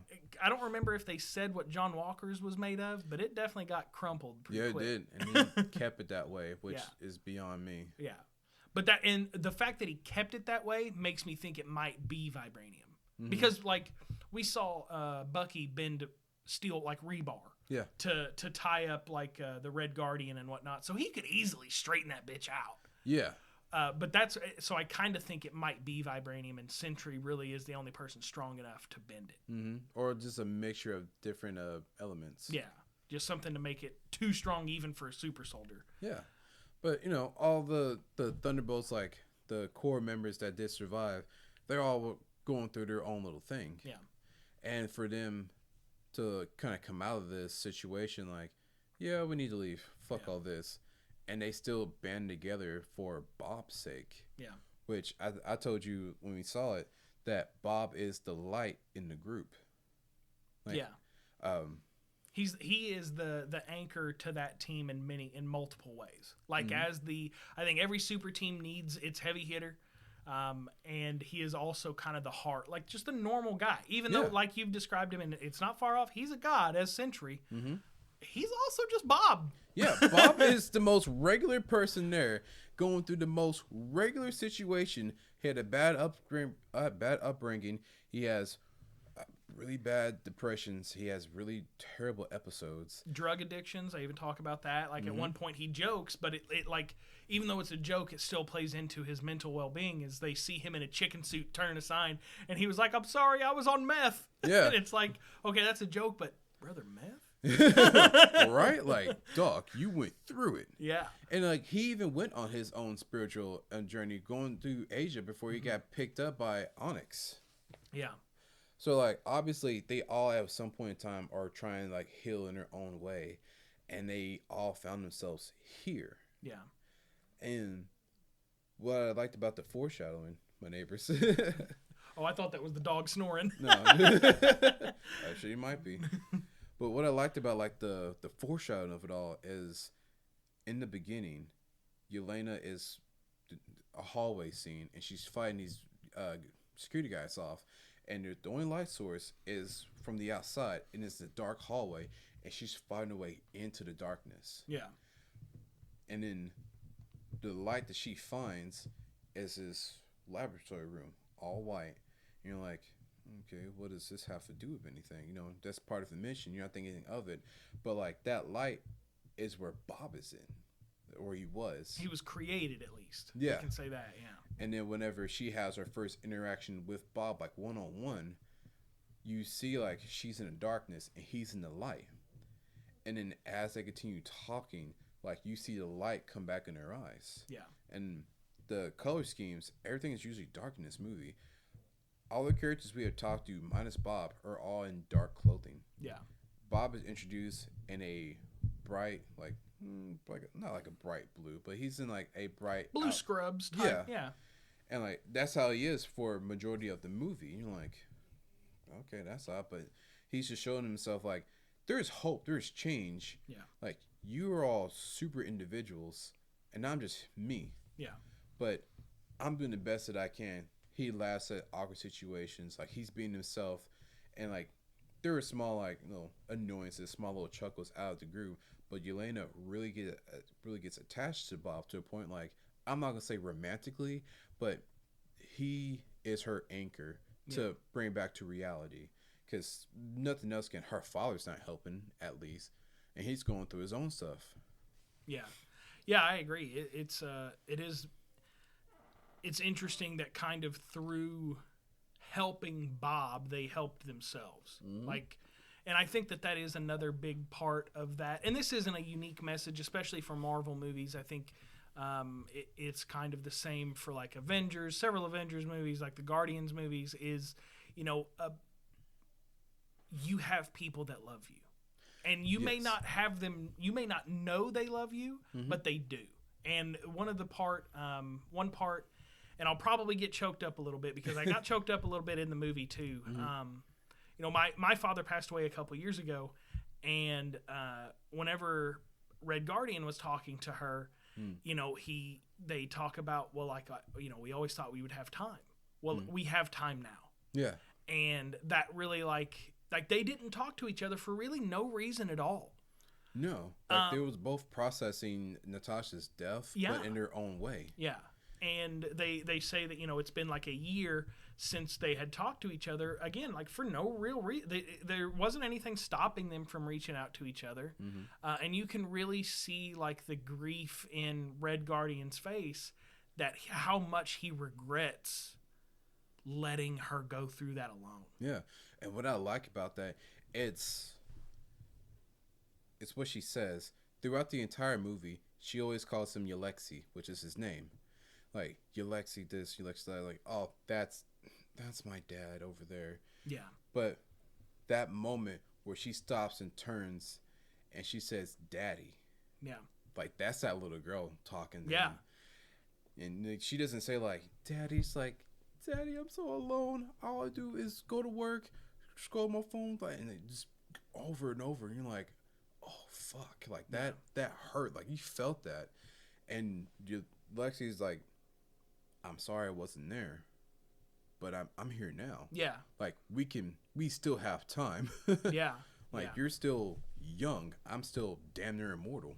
Yeah. Yeah. And that was what really, like, I'm here now. Like, hey, I wasn't here that whole time, but I'm here now. And that was the part that really got me. Yeah.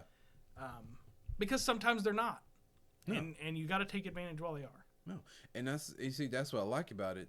Like, after the big battle, after everything's said and done, color starts coming into the movie. Yeah. Yeah, it's I think that, like I said, I think that even though it's a repeated theme in Marvel movies that, like, love conquers all and you just have to find the right people, it's still right. Like, that is still a correct sentiment. You have to find your people. And sometimes your people are angry Russians. Angry Russians, assholes, and thieves. Yeah, sometimes they are, and that's okay. You know, everyone's support might look different, but it is still your support. Yeah. And I think that is like that is really what the main message on top of, like, the depression and stuff is, like, every family's going to look different. Exactly. Your family doesn't have to look like my family. It's about their purpose for you and your purpose for them. Yes. To just help carry everyone across that finish line. You know, it's a good message, and it's one that I'm sure Marvel will tell about a dozen more times in the next decade. Oh yeah, like We got this from the Guardians back in 2014, 2016. Yeah. And even, I want to say 2023 with Guardians 3. 23 or 22, yeah. Yeah. Like, just, you know, ragtag, you know, everybody from a different past going through their own things. Everyone's uniting. Fucked up in their own little way. And that, I mean, I think that is what comic books and comic book movies as well excel at. And in almost just science fiction in general, is visualizing a very cerebral concept. Like, our families are going to look very different. What our support system is going to look like is very different. So in real life, that's just going to be a bunch of different people from different backgrounds. You know, we're all humans. And in science fiction, you can really visualize that, in that you can be very different from someone else and still love that person and still care for and support that person. You know, if Drax, Gamora, Nebula, a raccoon, a talking tree, and a human can come together and love each other and support each other, you have a group, you have people. If that, and that is like, it visually shows that they obviously come from very different places and very different backgrounds. But it's important to know that just because you are very different from someone else doesn't mean that they aren't one of your people. They aren't part of your system and part of your family. Like No. they can be and be very different from you. 100%. Like, you never know where your support's going to come from after a while of just dealing with stuff, because maybe doing the same thing over and over again that makes you feel better doesn't help after a while. So you might find the unlikely group or unlikely activity that helps solve that, helps fix that situation. Yeah. And that's important for not only you mentally, but for human growth entirely, because that's a whole new thing you can get into as long as it's healthy. Right. Right. Not saying do anything like crazy. Yeah. But like, depression and mental health is, like I said, is a very big topic. And my original co-host Christian, he goes through depression sometimes. I don't out himself like that, but I would say it comes and goes, and I see it all the time. And I'm someone who doesn't deal with that stuff, and I really come in the fact that I might be dealing with it in my own different ways. Yeah. And I just smile about it, keep going, because that's how I was raised, in a sense. Like, nah, like anxiety is just an emotion I feel whenever I'm nervous. Yeah. It's not a state of being. Yeah. And I still think that sometimes, but I can understand and I can cope with that with other people. And with doing that, especially being around individuals who do have that, Yeah. I found ways to like not help them in a sense, but like help understand and cope with them. Yeah. Does that make sense? Yeah. Yeah. Yeah. I mean, sometimes all you need is someone in the room. Mm-hmm. And I think that that's important, that, like you said, you understand it. I think that that's very emotionally intelligent of you, because there's some people that can't fathom that. Like, well, I don't have anxiety, so your anxiety must be fake. Right. So that, I think that is like a big part of it, is like, support can be, it can be taking someone out to party and taking them out to dinner and going, go-kart racing and going to comic book stores and spending money and traveling. Mm-hmm. That can be support. Yeah. Support can also just be sitting quietly on the couch with them, mm-hmm. and just keeping them company.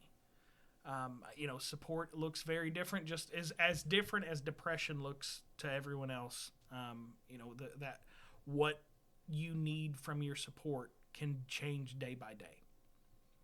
Because I have suffered from some depression over the years, because I'm not gonna get into it too much, but I've lost a lot of family at a very young age. Mm-hmm. So that changes you.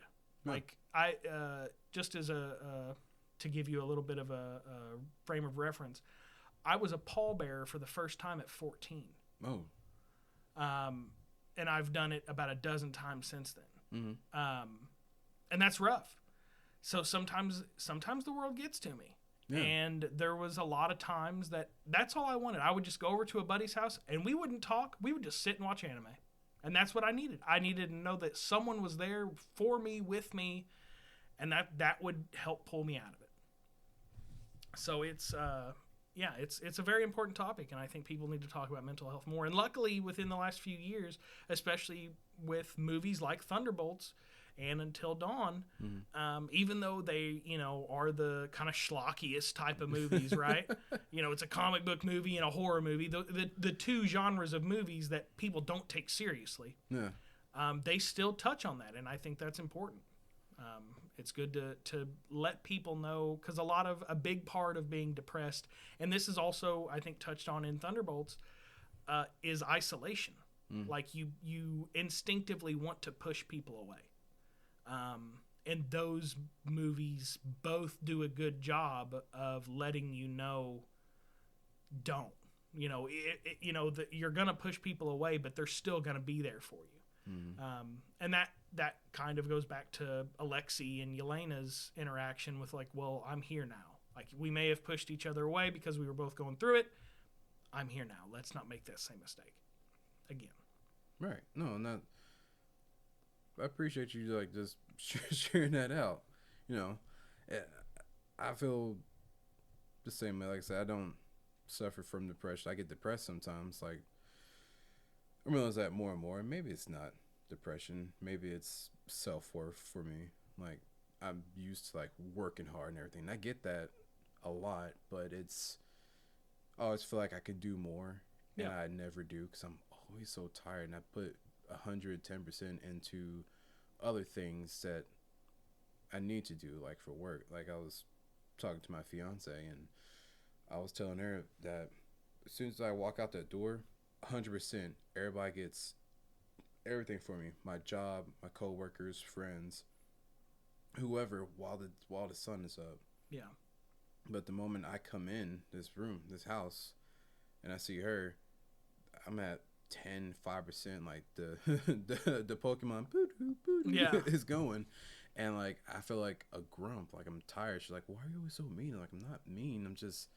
I'm tired, and I can't shake that because she knows me so well to be an exciting person. Like, I don't think about that negative stuff. Like, I'm the guy that pushes you forward, and I always felt like, who's pushing me? And I have that support system, that dude that does push me. Yeah. And I can see it, I feel it, but it's like there's something there. It's like, like, are they giving you what you get? And I'm like, that's just like that self-doubt talking back to mine, that self-worth. And I think it's important, even like, not just whenever I say like it's important to have discussions around mental health, I don't mean like a general sense. I mean like a very literal one-on-one sense with your friends. You know what, you say that you appreciate me sharing that. All my friends know I suffer from depression, and I don't have it all the time. I have good days and I have bad days. Yeah. But all my friends know that I have bad days, and sometimes I'll just be like, "Hey, Kyle, I'm feeling like garbage right now, dog. Can we just talk for a little bit? Do you have a few minutes? I just need to get my mind busy." And that, you know, that's how I get through it. You know, my friends know that sometimes I need a little support, and my friends know that I'm here for them should they also need a little bit of support. And I just hope, Torrin, that you know you are one of those people I'm here for. So reach out to me anytime you need it. No, I appreciate it so much. But I think we're going to wrap it up here on this emotional note. For sure. It was a good one. Thank you for having me, Torrin. It was a blast.